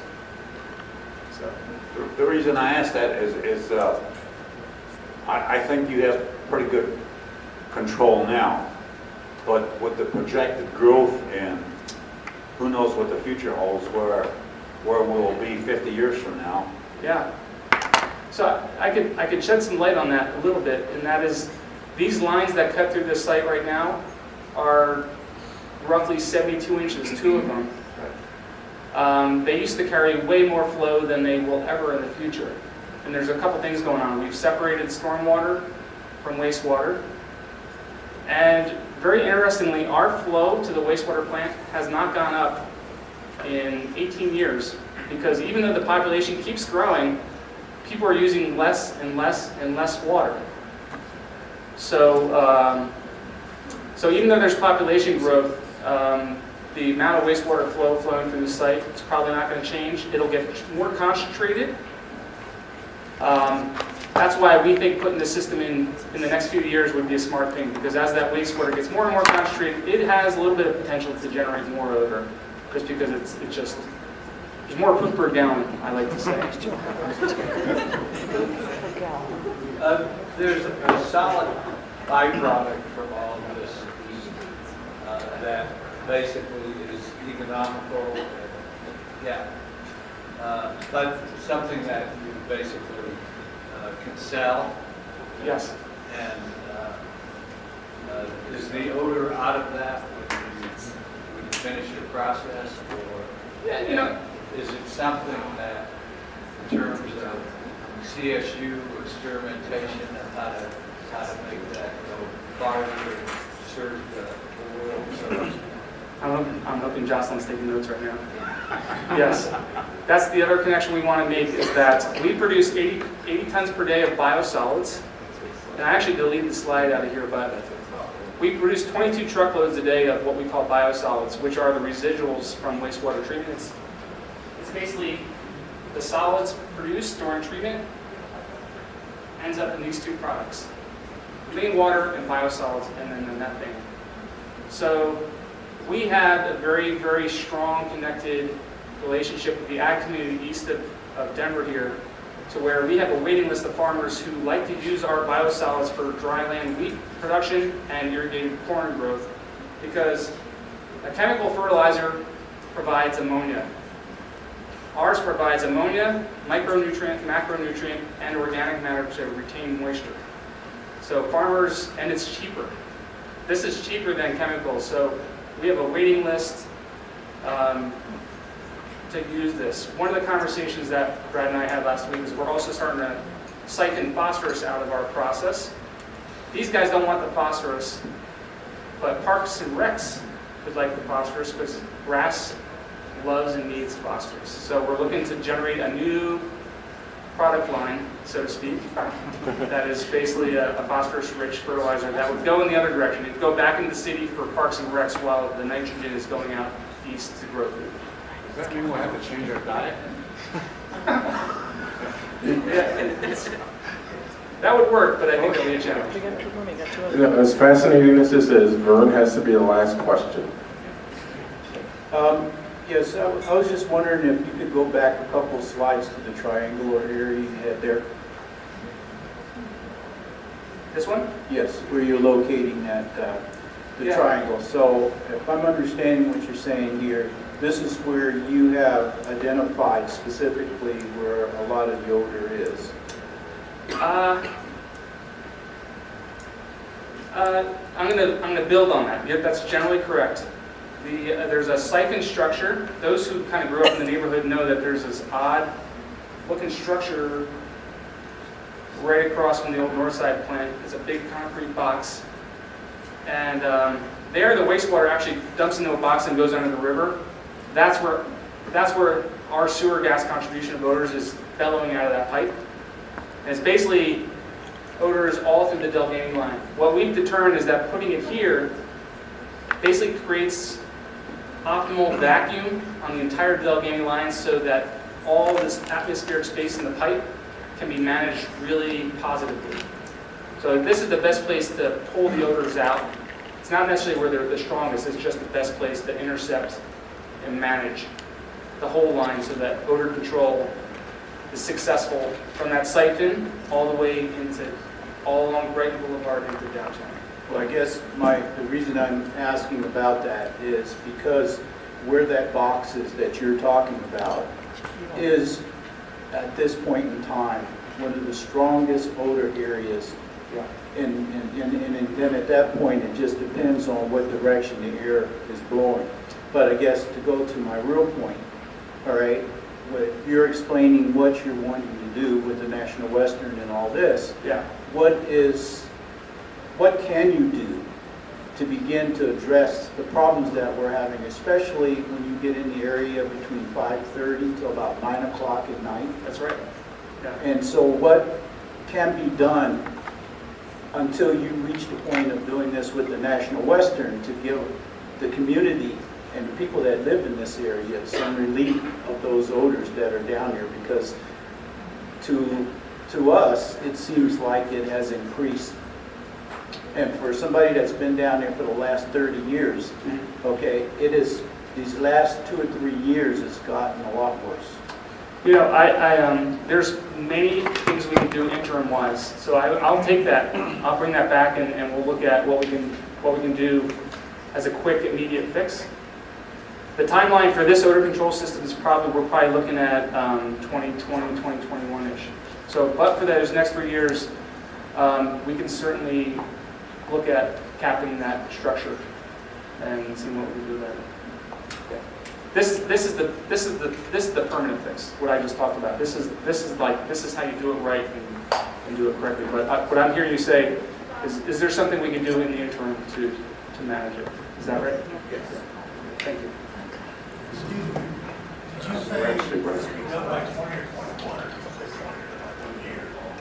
That's 2020.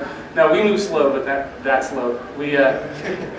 No, I think 2020 or 2021 is where we will be coordinated with the activities to where, because we shouldn't go in there right now considering all the work that's going on. We have to wait for that large work to be done. And then, but right now we're envisioning 2020 to 2021 time frame. So in about 2 years. We need to move about 10,000 cubic feet per minute. We have one more question, and then we're moving on. You're fascinating. No, thanks. We have a totally different perspective on life now. And I'm not eating dinner. Well, it's just a follow-up that you said that you're going to look into it and what you can do in the interim, and how will we get a report back on that? So right now you're just saying that, Right. and it is a real serious concern. So it's important to get that information back to this committee. Yeah. But, you know, so what is the communication line then between what you are saying, you're hearing the concerns, and how will you make that happen? Do we have to keep asking and asking and asking you to come back? That's why I'm telling Erin here. She's our public information officer. So now that we know this, we'll do something about it. This is good information for us. Okay, we're running short on time here, and we still have to get through two more things. It's 7:20 something. So we'll do placemaking and the demolition plan. Is it just Jay? Okay. Jay, call him.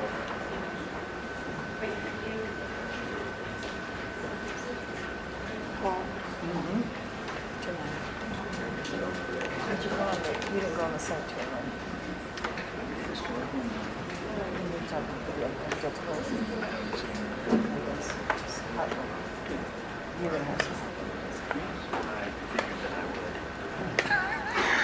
Back to that. I mean, we got off of it.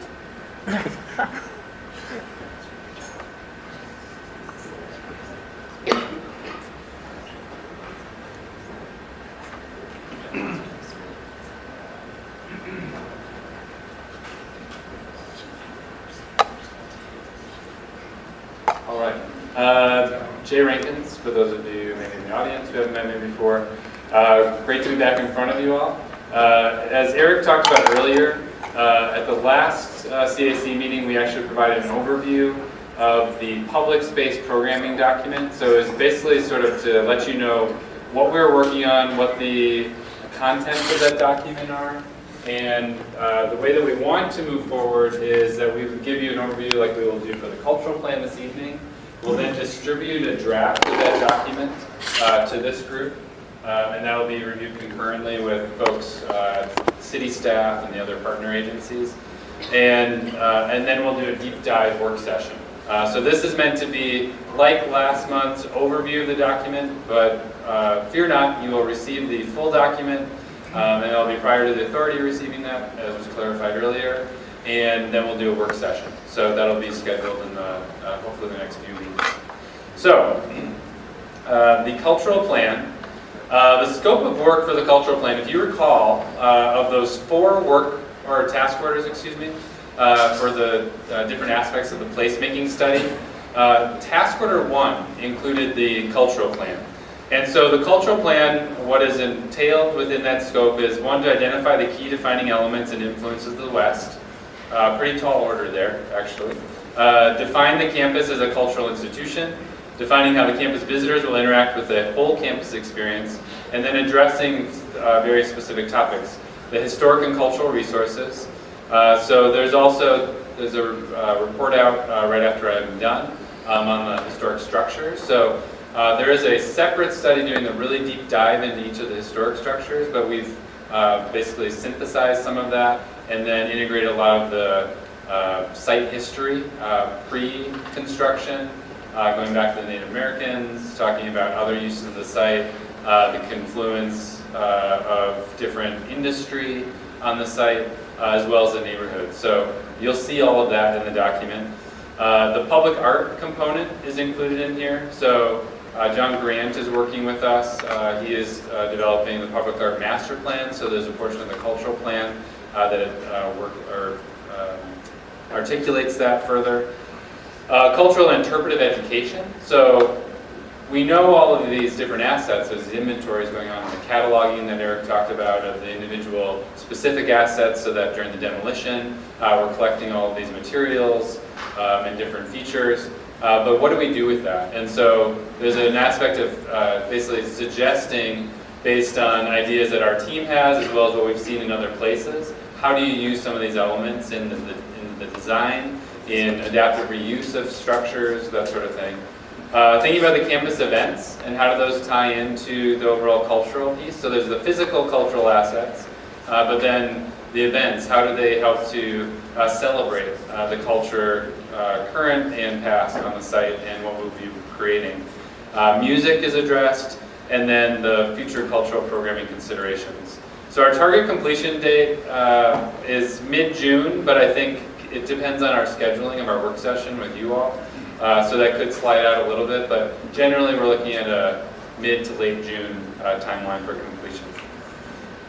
So this is just a little screenshot of the draft cover that we're working on.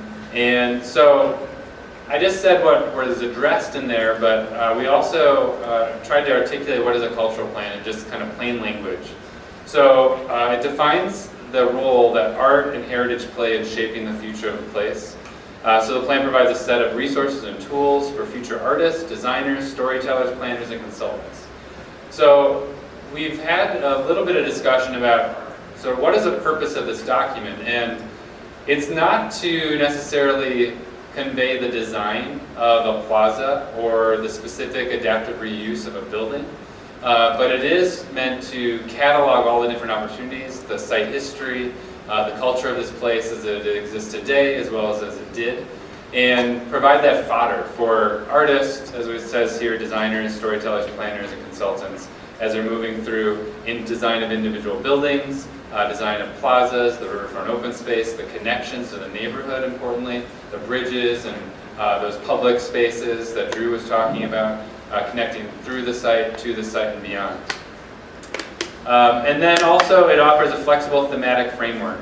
So as the authority is contemplating different types of events that will occur on the site outside of stock show, and some of the things are sort of spelled out specifically in the framework agreement, they can use this sort of overall thematic framework to evaluate sort of what is on message, what is not on message, how does it tie into the overall theme. So the components are a vision for the cultural resources, history of the site, reflecting the history at National Western in the future, so thinking about that bridge of past and future, and how do the design of brand new buildings, how do they integrate some of this rich history. The future of the National Western Center, public arts master plan, and implementation strategy.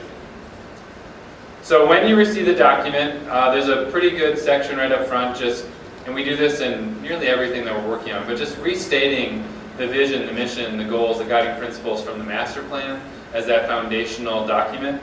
And then it gets into this concept of curation next, which would be that, I think we talked about it last meeting, but this sort of common thread that can tie all these different things together. So how do different, very different events on the site, different users, how is that all linked together? And so that can aid in attracting appropriate partners, define a direction for interpretive messages, as well as, that might be very literally conveyed through signage, but also conveyed in art and the design of buildings, plazas, and creating character for the site.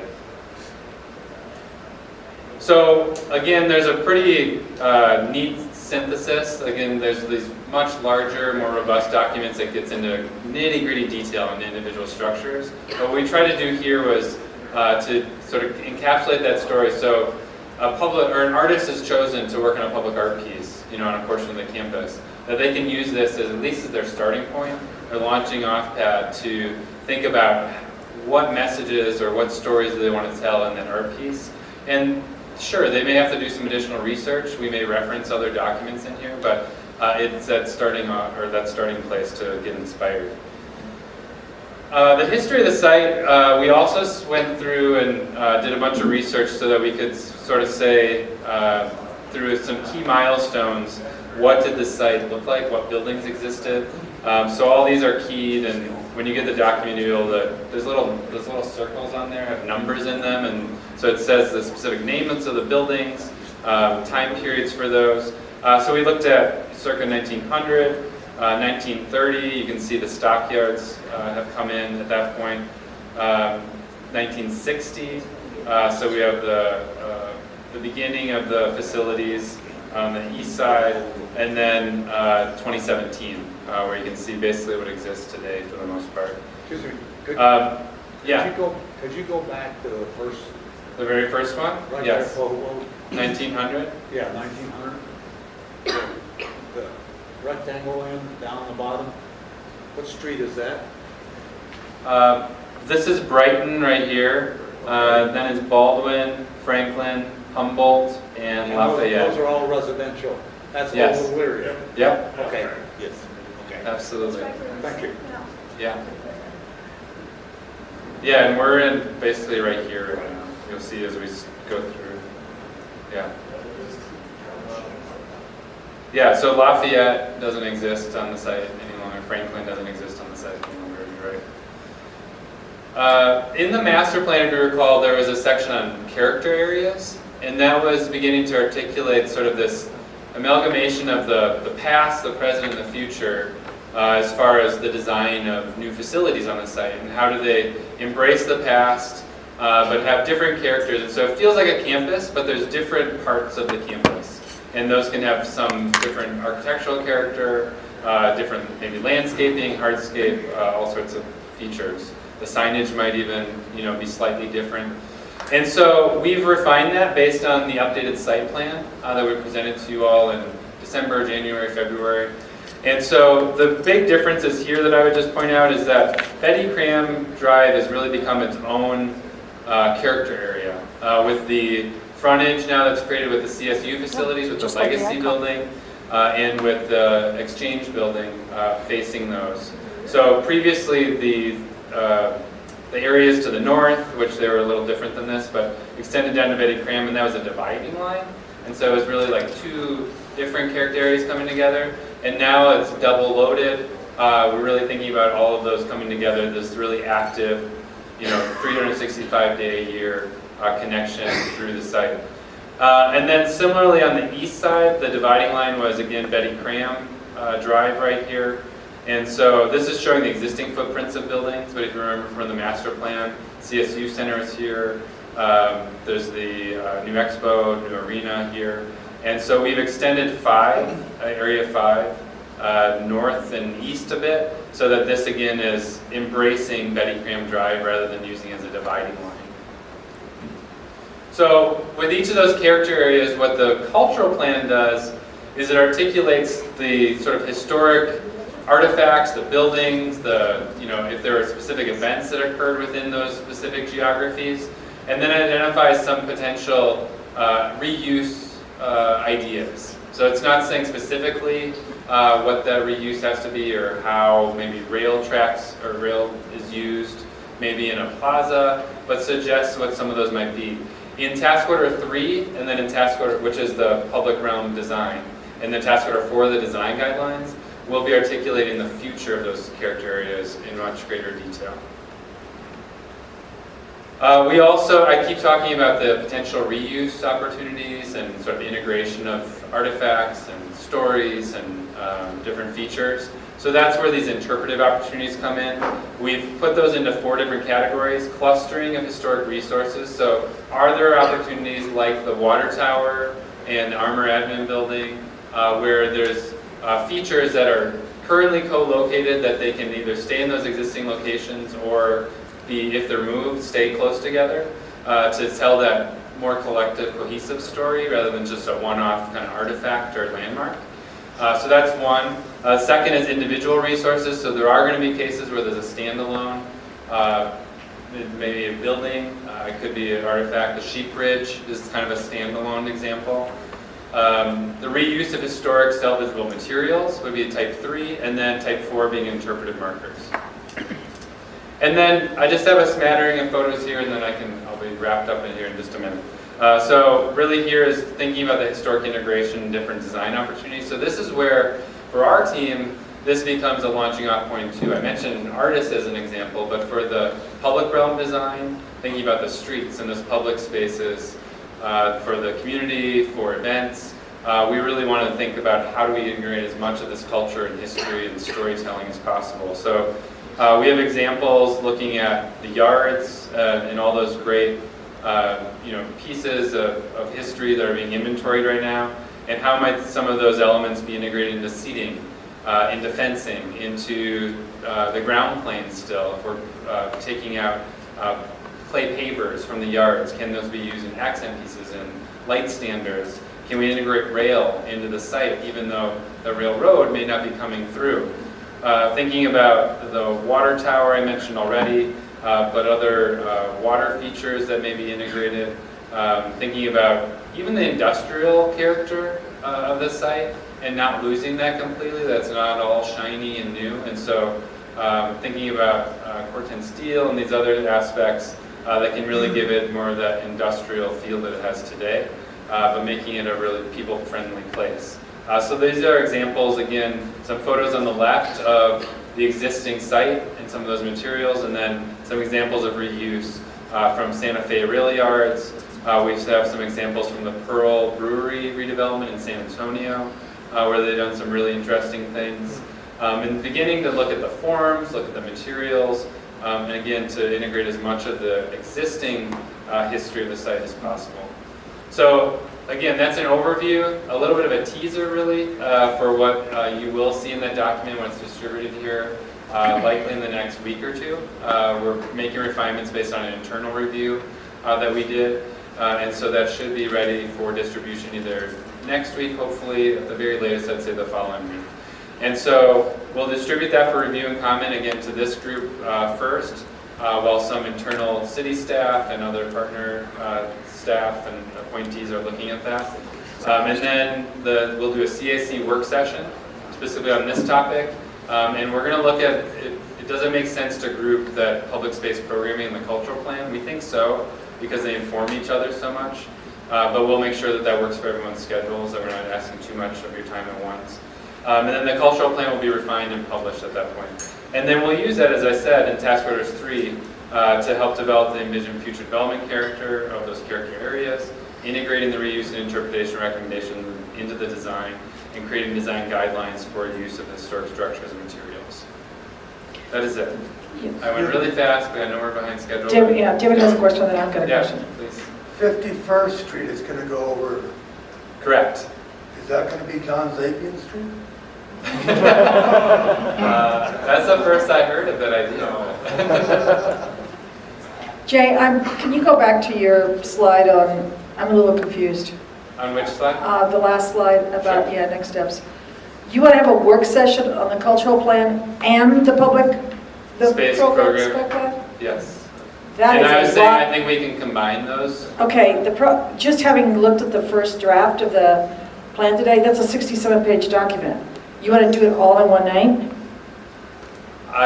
I think the topics are related enough that we could. If we want to break them apart, we absolutely can. So Well, we'll work with you to figure out the I'm schedule. just looking at the committee. I mean, I don't know, like, Yeah. just in terms of. We could be ready for both, and then we can see how far we get, and maybe we schedule a second session and have it on the calendar. However you'd like to organize it, we're happy to do so. Okay, yeah, John. I just have a little item. Yeah. But be forewarned, Sure. it's going to grow. Okay. Okay, and it doesn't have anything to do with the physical aspects of representation. Okay. I think what I will do is bring that back to you at a later time when it's appropriate, because I'm looking at the human cultural aspects of this entire. From 1900 to now, I feel we shouldn't lose what was lost in the past 100 years. And we have the best opportunity today to reinstill and tie it in with what you're doing physically as to the human factor that's been totally, blatantly ignored. So, I think that we can spend some more time on it. It needs to be done, and it will be done. I think that would be a great topic to focus on during that work And session. I think that's one of the main purposes.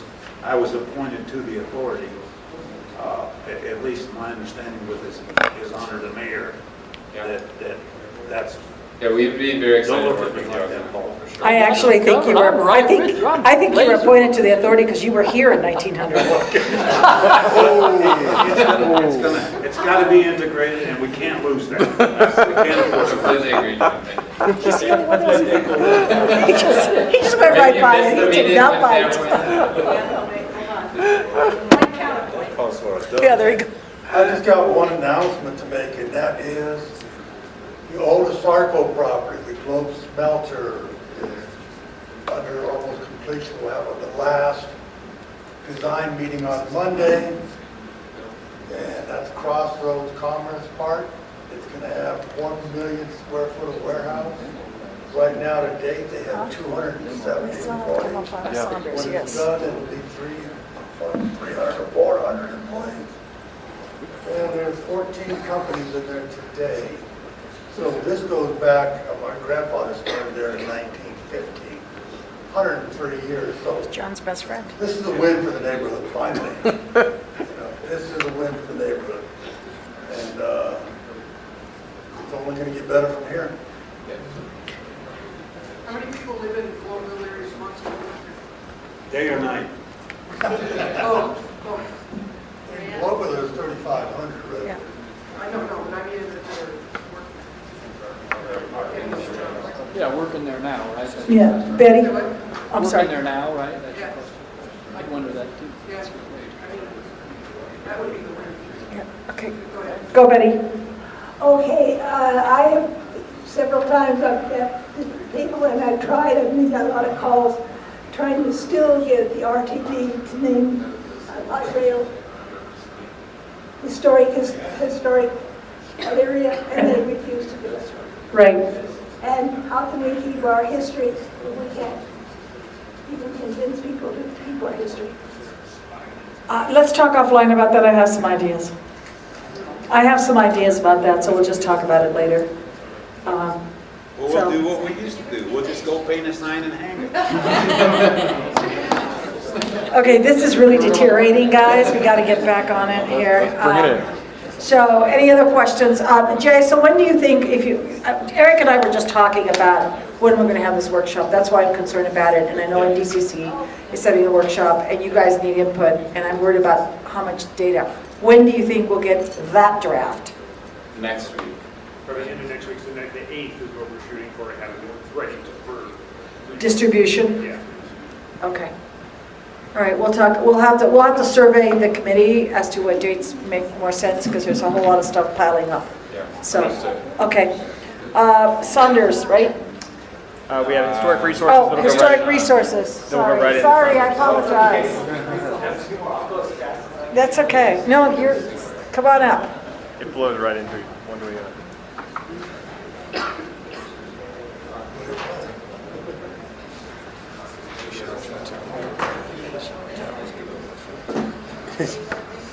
Hi folks, I'm Sean Snow. I'm the Historic and Cultural Resources Manager for the Mayor's Office of the National Western Center. And Betty, if Southmore in Southeast Denver and Inglewood can have their names on a light rail station, then Elyria should be able to. Somehow they were able to make that work, and so I think there must be a way. So you keep fighting that. That's what I say.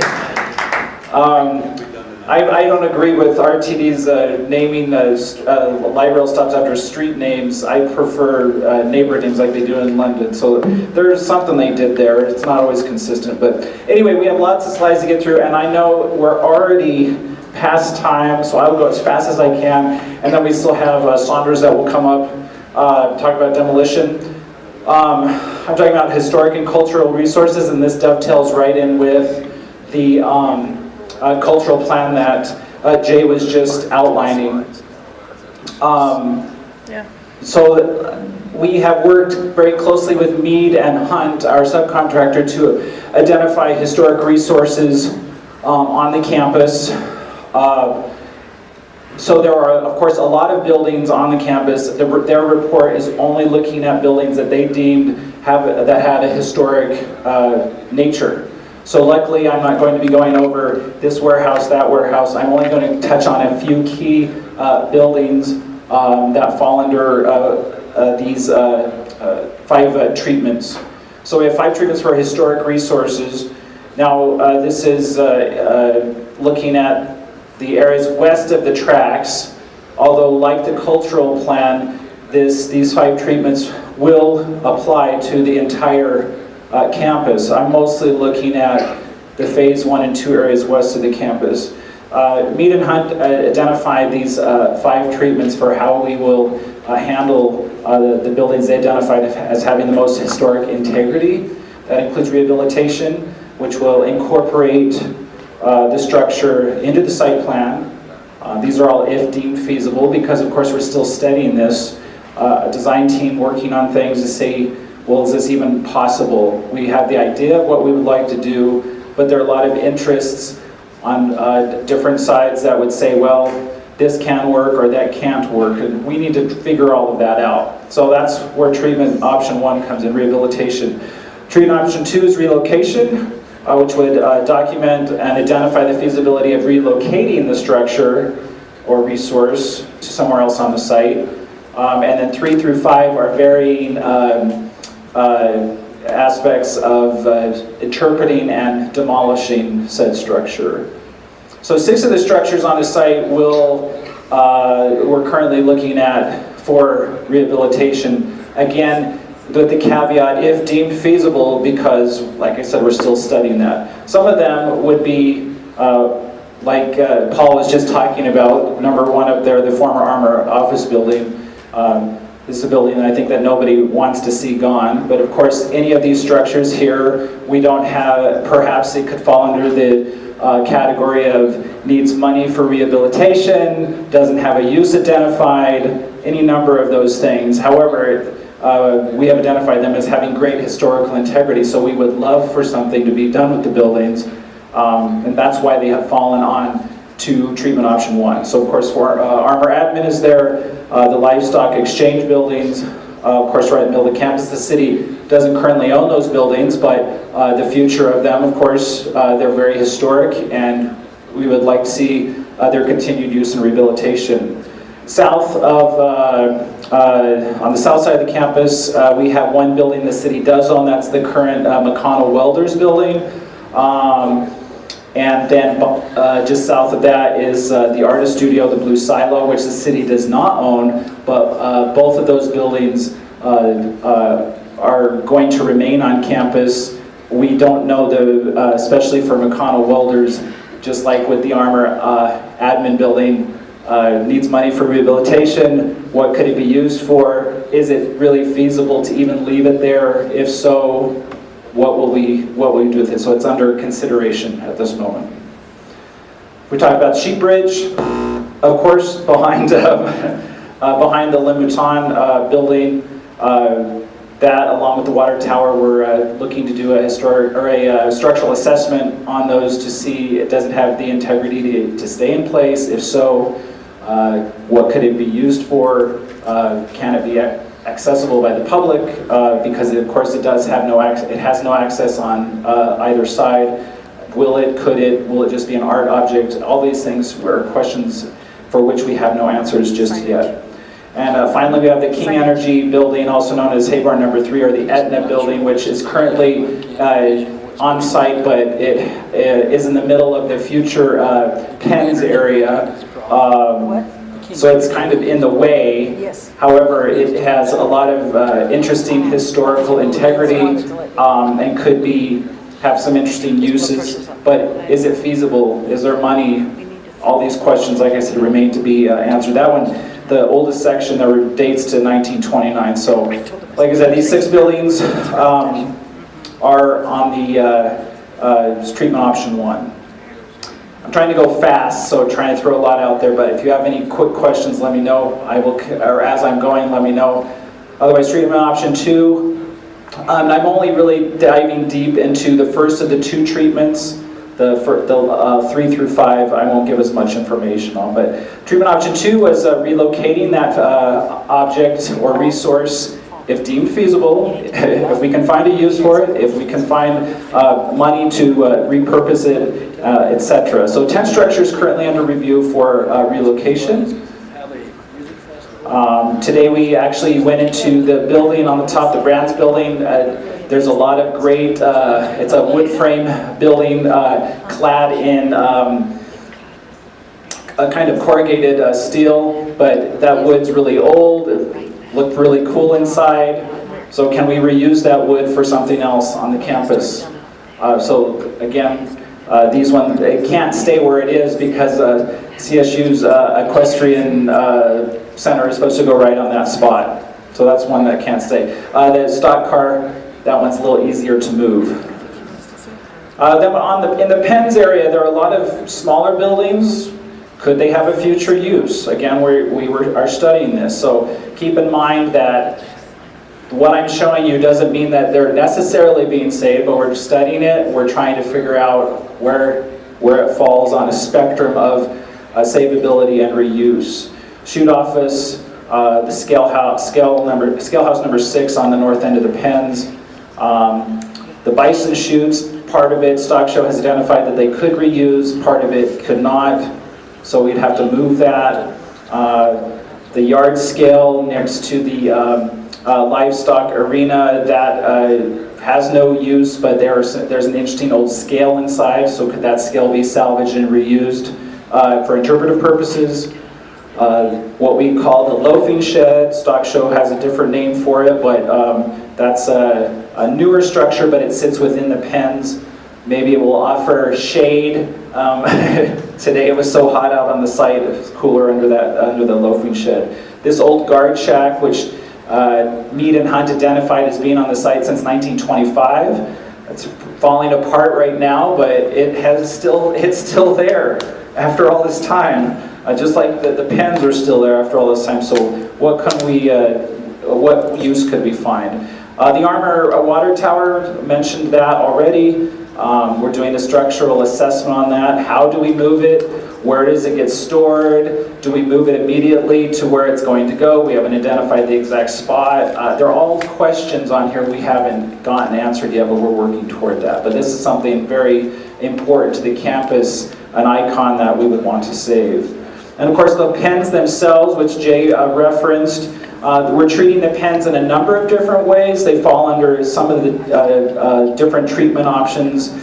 Within this option, we want to ensure that we find Penns that have the most integrity to be taken apart carefully and reinstalled on the campus somewhere. With an interpretive sign, that's one example, or we might find a pen that has a really strong family connection. Maybe a family that's used it for 80 years and they have been coming to Stock Show forever, and we could take that pen and interpret that on the new site. So we're working through that to see what's possible. Treatment options 3 through 5 are various levels of salvaging, interpreting, reusing materials. Jay referenced this in his presentation. Those were those final slides where he showed, hey, we can use the water troughs as planters, or any number of ideas. These all fall into different categories because Stock Show also might want to reuse some of these, so we got to figure that out. Some of the objects would be used by Stock Show to auction for their fundraising efforts. Some of the objects could be used for the placemaking, as Jay said, so they would fall under different categories, and that's what we're studying right now to figure out the best options. So within here we have the Penns, because we want to be able to either reuse some of them or auction off parts. Yards features, those are maybe the next 2 slides you'll see. Can we reuse, salvage any of the pieces of the catwalks? The facade of the livestock auction arena is very interesting. Could that be reused by an artist somewhere in the campus studying that?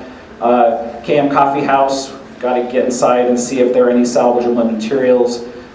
Same with the railroads that go through. As Jay mentioned, we don't even know if this is possible, but could some of those rails be used to show where the historic railroad corridor went through? Would they be in the ground and you'd see where the tracks were? We're studying that. We don't even know if Rock Island would give up some of those railroads to us, so we'll figure that out.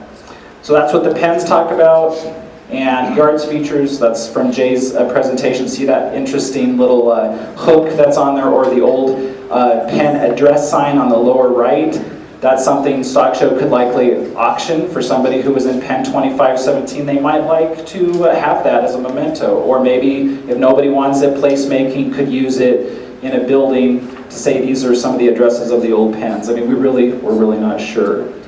Other buildings that will be interpreted, that could mean, like Jay said, with signs that say, here used to stand the gigantic sheep barn, or whatever else. Le Mouton, the bioenergy building next to it. As we heard earlier, the Delgany Interceptor, could we interpret that with a sign like they do at the underground bus line there at Union Station? There's a historic sign that actually tells about the Delgany Interceptor there. But some of the structures will just be completely demolished. Concrete block shed, the old smaller Pepsi arena that's in the Penns. General strategy for any building that's being demolished, because of course the Mead and Hunt study only covers what they deem most historic, but we are actually demolishing a number of warehouses and things like that. I'll get your question shortly, Betty.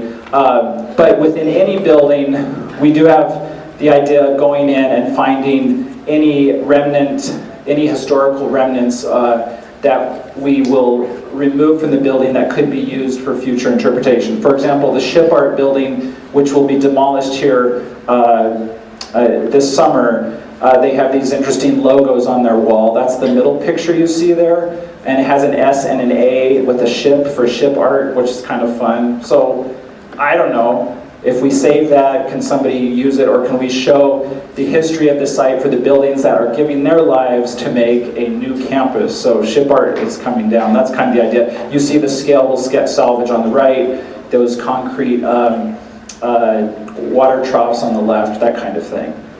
Should I answer Betty's question now, or I just have a couple more slides and I'm done. Go ahead, Betty. Oh, two questions. One is, always been really important to me, the old horse and mule barn. You never hear anything about that. I don't know. They said when they tore it down, they incorporated part of the wood in the yellow sales barn out here by the stock show, about the Penns. And then I think it's kind of important to me because my father-in-law lost his eye when he was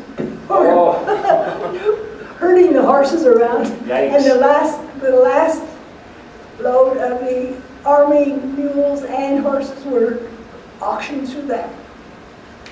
Do you know where those resources, they were put in some of the newer buildings, they were reincorporated into the newer buildings, or? That's what I heard, that some of the wood went into the old yellow. So what I need is Keith Fessenden, who's on vacation right now. He's the historian for Stock Show, and he would likely have that information. So hopefully he'll be at next month's meeting and bring that up, and we can ask him. And the other question is, you said you were going to partly rebuild some of the old hotel. Has it been started? I am not familiar with partly building part of the old. You mean the old hotel that was in front of the arena, the livestock arena building? Over by the old post office. Oh. Right on 48th and 47th. So Betty, I'm not familiar. I know about it, but I don't. That's currently, since that's in that's east of the tracks, and remember we only have funded really everything west of the tracks, although we're studying the whole site. But I'm not familiar with that. That could be an idea. Definitely give it to Jay, placemaking team, that idea. Maybe it's something that could be interpreted, but I don't think it will be rebuilt. Maybe when we dig, we'll find remnants of the foundation or something. I don't know if that answers your question fully, but yeah. Although that kind of ties into what she's referencing there. Of course, for the stock show, or for the phase 1 and phase 2 projects, that's what's funded west of the tracks. But as Jay mentioned, we are actually studying the whole campus. Phase 1 and phase 2, and then east of the tracks, that's what we call future phases. So of course there was understandable consternation with the expansion of Bryant Boulevard and the removal of 4701 Bryant Boulevard and the removal of the houses there. That was unavoidable with the street expanding, but kind of as a result of that, certain key buildings at 47th and Baldwin Court have been removed for the time from any demolition list while we study if they are able to be reused. So that's what this piece talks about, and that's addressed in the cultural plan. So Baldwin Court, of course, is the last connection to the town of Elyria. That's an actual street name from the town of Elyria. All the other street names were renamed to match Denver's, but Baldwin ties to the original town, which I find very interesting. And the buildings that remain, of course, that whole town that originally was there, those are the 5 left. The demolition discussion, which will happen next, will address what's going to happen there, but we will retain the 5 that have been deemed most historic while we study it. There are constraints there because, of course, they're in the way of all the future construction that's supposed to be there. So is it something that's doable? We don't know yet, but we do know that same thing had happened with Larimer Square, 9th Street Park. It can't be done, we can't save it, they're in the way, and now they're very beloved places. Do these buildings rise to that level of historicity? I don't know, but we're going to study it to make sure we make a careful decision there, because once they're gone, they're gone. So we need to make sure. So that's basically what this says, and that is the end of my presentation. Any questions? Yes? I do. Unfortunately, there's a building that you have on your list called the King Energy Building. Yes. Correct? So I want to make sure my staff express to you, if that building stays in its current location, then the National Western Stock Show will not do our yard show. See, the yard show's been going since 1906. So that building is directly in our way and cannot sit there. So you need to understand that, because we will not be able to host the yard show with that building in there. Now, from my seat on the authority, that building stays in its current place and we will not host music festivals. And I think that's part of what we're all trying to do here. So I'm going to encourage you tonight to reconsider that building, because you'll cancel the yard show for stock show and the authority will not host any music festivals. No, that definitely Kai Holden Brown has expressed all of your concerns on that. Definitely we are aware of it, and we know there are definitely issues with that building remaining in place, so it's just on the study. That's why it says if feasible. There are other competing interests, of course, that really like the hay barn or King Energy. So I don't know where that's going to fall, but we definitely have. As long as you understand. We understand. The stock show, that's a problem at the National Western Center. We understand. We know there's also, if we can look at it, study it, understand how the pens and how the future uses there with the any future concerts or things that happen, if that building could be integrated or not. That's what we want to find out 100%. Yeah, we've looked at it. Yeah. 100% sure. Okay. Well, I know we have History Colorado, Historic Denver, and other folks that they definitely have ideas. Bring them onto the table. Yeah, definitely. That's why we have it on there, so we can look at it, study it, and I'm just putting the information out there right now. Other questions? All right, I'm going to bring David Richards up. He's going to talk about what you will see. This is the last part. This is going to talk about the coming demolitions and talk about what you'll see on the face of Baldwin Court over there, etc. So come on up, David.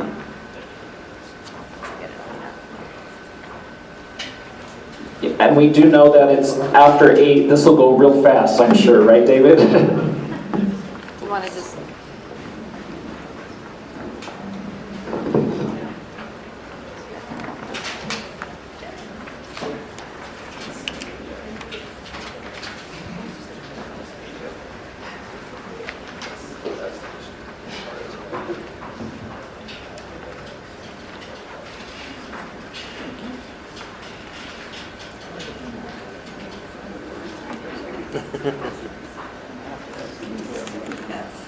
Are you getting something different?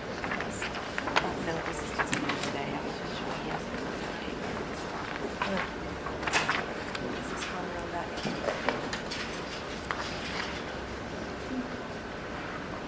Oh, do you need one? Calm down. Huh? Get the slides right.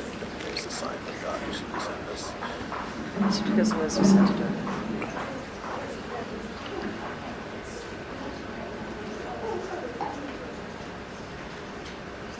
It's not PowerPoint. Huh.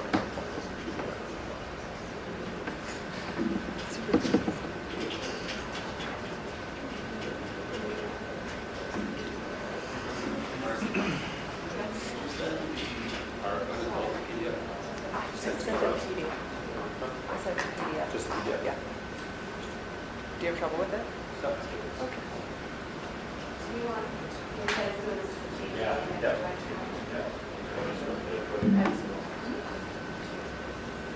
All right, so sorry guys, it's so late. We'll do our best to keep this short, it won't be too long-winded. My name is David Richards, I'm the project manager of Mayor's Office, National Western Center.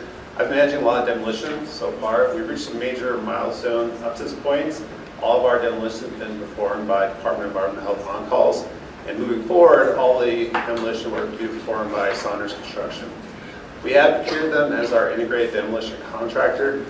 Their title is demolition contractor, but they're doing so much more for us on the campus. I guess one of the two biggest reasons they were selected over the other proposers was their commitment to community participation and also their successful completion of the 9th of Colorado demolition, which is a very similar scope of work as they're going to do for us here. So like I said, title is demolition. We're doing so much more. The property management, project management, everything from 3D laser scans to saving kittens out of abandoned buildings. They've been doing it all for us, and we're really glad to have them on board. So with that, I'm going to turn over to Brendan Lynch and Bruce Pfeiffer. Let them introduce our team. So I'm Brendan Lynch. I'm the senior project manager with Saunders on the project, and this is. I'm Bruce Pfeiffer. I'm the senior superintendent on the project, and along with us is the rest of the team. Brian Rankin, a project manager, is on the board. He'll be with us. Chuck Silva, superintendent, is with us in the room. He's been managing the site to date. Greg Colwell, he's an estimator that does all our estimating as we get these work packages. Taylor, project engineer, he's on site with us. And Jeff Anchor, I think everybody knows Jeff. He works with us in community outreach and summer for putting this kind of thing together back here. So I'll turn it back over to you. Yes. So I think really the reason we wanted to show this was because we're going to be out in your community for the next couple of years. We wanted to show you a name to a face.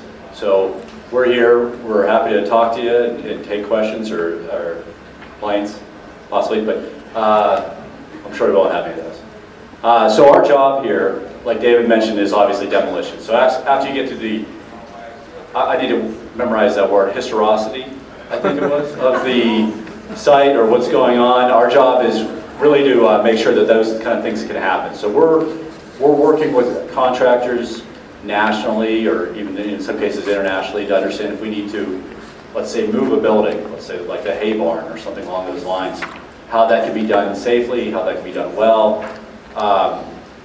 Obviously our job is community relations and it's a lot with you, but also the subcontractor community and making sure that we're looking within the community both for work and then also the subcontractors that we have. We're also the property management contractor for now. So our job is to make sure the snow shoveled and the grass isn't overgrowing and really the buildings are being secured every day, every night, every morning, and a lot of that you'll see Chuck driving around making sure that that's happening. We don't have any issues that could become bigger problems on the site. Obviously, we're doing scheduling these out and then working on how we're going to leave the sites after we're done. So I'd like to talk about our sequence a little bit so everybody understands how we're doing this.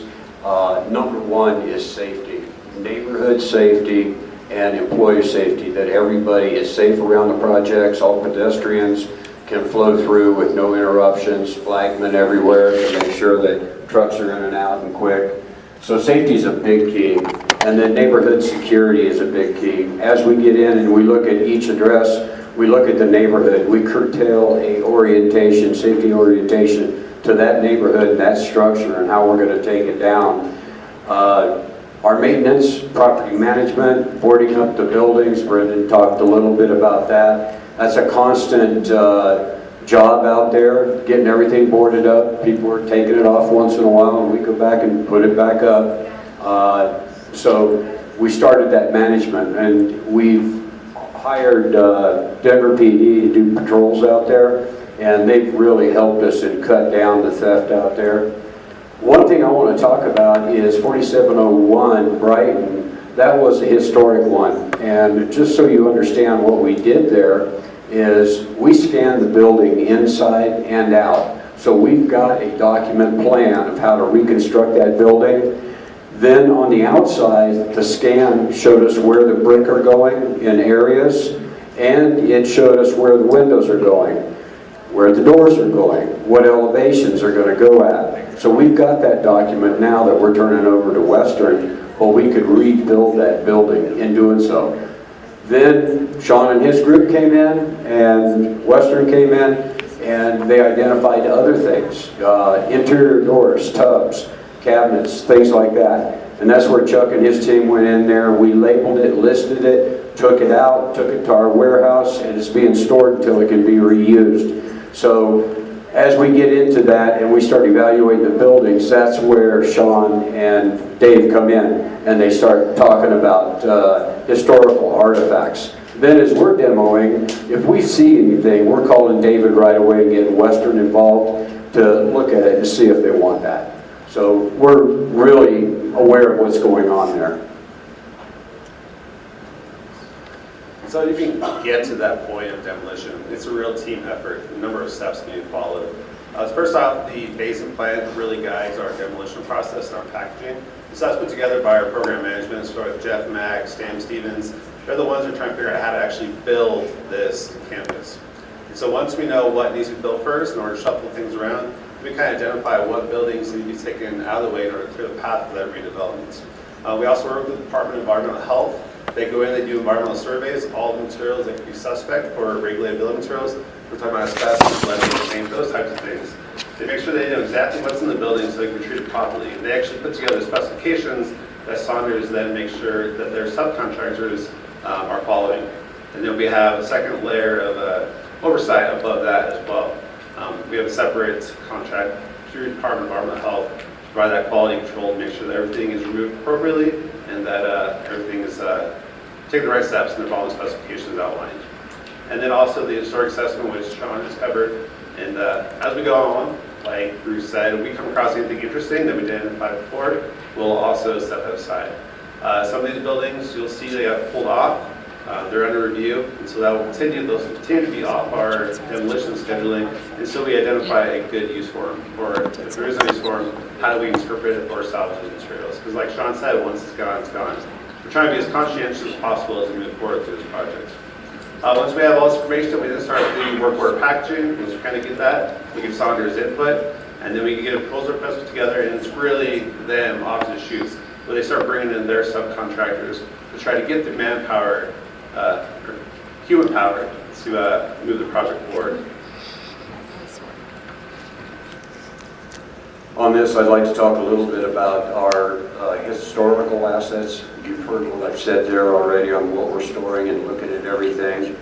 Then we get into our demolition plan, and that's by the house, the neighborhood. That's where we're actually looking at stormwater control. We have to get permits with the state and the city to control any runoff. We're doing dust control. We'll have dust busters out there and fire hoses, keeping the dust down so that we're not spreading that through the neighborhood. And we got to put that whole plan together along with the logistics, how we're going to get our trucks in there, how we're going to get our hose in there to take it down, transport material out.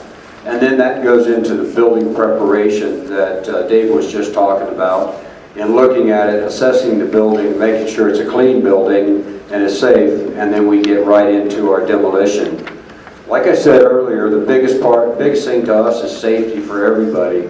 We want our employees, we want the neighborhood to go home safe. If you're watching the building, we don't want any injuries out there, so we take safety real seriously. And then the logistics planning, like I said, by the neighborhood. Where are the trucks going to go? How are we going to get material in and out without going through the neighborhood? We look at all of that. Material removal from the building, how do we sort it? How do we get it sectioned out to where we can get it into repurposing, recycling, things like that. We want to recycle as much as we can. Diversion, that comes into play on where it's going to go. Leave behind plan, that's when we're demoed, we're backfilled. What does National want that to look like? You know, we'll bring it back to grade and they'll tell us how to prepare the site for the next use. Last one is communication plan, and I'm going to talk a little and then I'm going to give it to Brendan here, but we're key on communication. We have an office over near the restaurant, and you're welcome to come over there and ask any questions anytime when we're there. Then Marcy's set up a hotline, I believe, and a website where you can see what we're doing. We'll have progress schedules on there, and you can call Marcy's hotline, and that number will come straight to me, and I'll take care of the issues. One other thing is on the employee orientation, we put a sticker on their hard hat. So if you ever have a problem with an employee for any reason, you just read the sticker number and you call me, and I'll take care of the issue. So we take it real serious. Communication, can you think of anything else? Well said. You want to go through the plaque? Yeah, on the packages here, we've kind of color coded it so that you can come up after the meeting, you can look at the board over here. We've got it phased in as far as what's going first in the first and second quarter of 18. That's the red group at the top, and then dropping down package A, second and third quarter of 18. That's a list of the buildings and the addresses that's going down, and then running right on down the list, we're going into 2020, 2021 to get the entire package down, sequencing it with the vertical work as it comes up in the horizontal. So there's a lot of thought wave to how we're doing it. Take a look at that, ask any questions after we're done here, and we'll try to answer them. Yes? The office hour is at a restaurant, but you or Marcy? We have a construction office over near the Western Saloon and Restaurant. So we've got signs up. You're welcome to come by and talk to us anytime. Stockyard Saloon. David, what's the address to there? What's the? 4700 National Western Drive. Yeah. 46. Okay. All right, so I know that last illustration was a little hard to read, a lot of addresses on there, so I'm going to go into greater detail with the packaging. So what you see here, outlined in red, is package A. It's one of the first ones you see along Baldwin Court. I think it's important to know what is in and what isn't in this package. So like Sean said, we have identified some structures along Baldwin Court that could be cultural resources to be reused on campus in place, or interpreted or salvaged. We don't quite know yet, but those are currently under review. And so that includes 4656 Baldwin, 4681 Baldwin, the saloon there on the corner, what we refer to as the White House on the opposite corner, and then 4712 Baldwin. All those structures are currently not on the demolition schedule. They've been pushed way to the bottom, and they're currently under review for potential reuse somewhere at the campus as a cultural resource. So what you do see outlined in red, there's a number of addresses there. 4660, that's a former liquor store. You see Cindy Lynn's. And then there's also 4667, that's where Sean found the kittens. And then you also see the warehouse, 4716 Baldwin, on the bottom right of your screen. In addition to these structures, we're also going to take down all of the sheds and fences around this area. That's an effort to clean up this area, make the neighborhood look nicer. And also it's for security of these potentially significant buildings, cultural resources. Once you hop these fences and get behind these sheds, no one can see you. So it's dangerous for the buildings, it's dangerous for our security staff, the off-duty Denver Police Department. If they have to go in there at nighttime and they can't see what's behind, that's not the situation we want to put anyone in. So we're going to take down all those fences, increase sight lines, and also just clean things up. There's also a future effort, we call it mothballing, where we go through and take care of these buildings that were under review, make them look better, not just plain board ups, make it look a little more aesthetically pleasing. And also make sure no rodents, any type of organisms get inside of there, and also that they're weather protected. So that's package A, and that's currently out. We expect in the next few weeks we'll get a notice to proceed on that one, so we're moving forward. So on the phase 1 and 2 portion of the campus, these are really driven by the developments coming on after. So we have the consolidation and relocation of the Denver-Rock Island Railroad. The current lines identified here, the red lines, those are going to be consolidated and move over to what you see as green, next to the Burlington Northern and the RTD line. Also, you see on the northern end campus where we have the stockyards and also the future maintenance operations facility. So there's some of the very first vertical packages right out the gate, and so we need to make way for that development. To show a little more detail about that conflict of development versus what is there, I've overlaid the site plan on top of a 3D model of our current conditions. And so right now you're looking at the southern end of phase 1 and 2 looking north. So the very first building you see is 4680 National Western Drive. The next one up is 4700 National Western Drive. That's where Saunders' office is at. So if you're interested in bugging them, that's where it is. So you see that rail line goes straight through those buildings, all the way up to the next one, which is 4699 Marion, former coffee shop. And then it goes in front of Livestock Exchange Building, and then continues north through the edge of the yards. So on the north end of the campus, you can see it looks something like this. It starts to curve off, and you can see that it clips the very first building, which is 5000 National Western Drive, and then it curves through, which is a manure pile, and keeps on going. Then you hit Rocky Mountain Colby Pipe. You see that's in the way. There's an edge that's on 5130 Ship Art, which Shauna mentioned earlier, and then International Paper is no longer there, which is the very top at 5135 Race Court. Also important to note that within this footprint, and what you see in this picture, is actually the future yards. And so all the buildings in this area will be in the middle of the yards if left in place.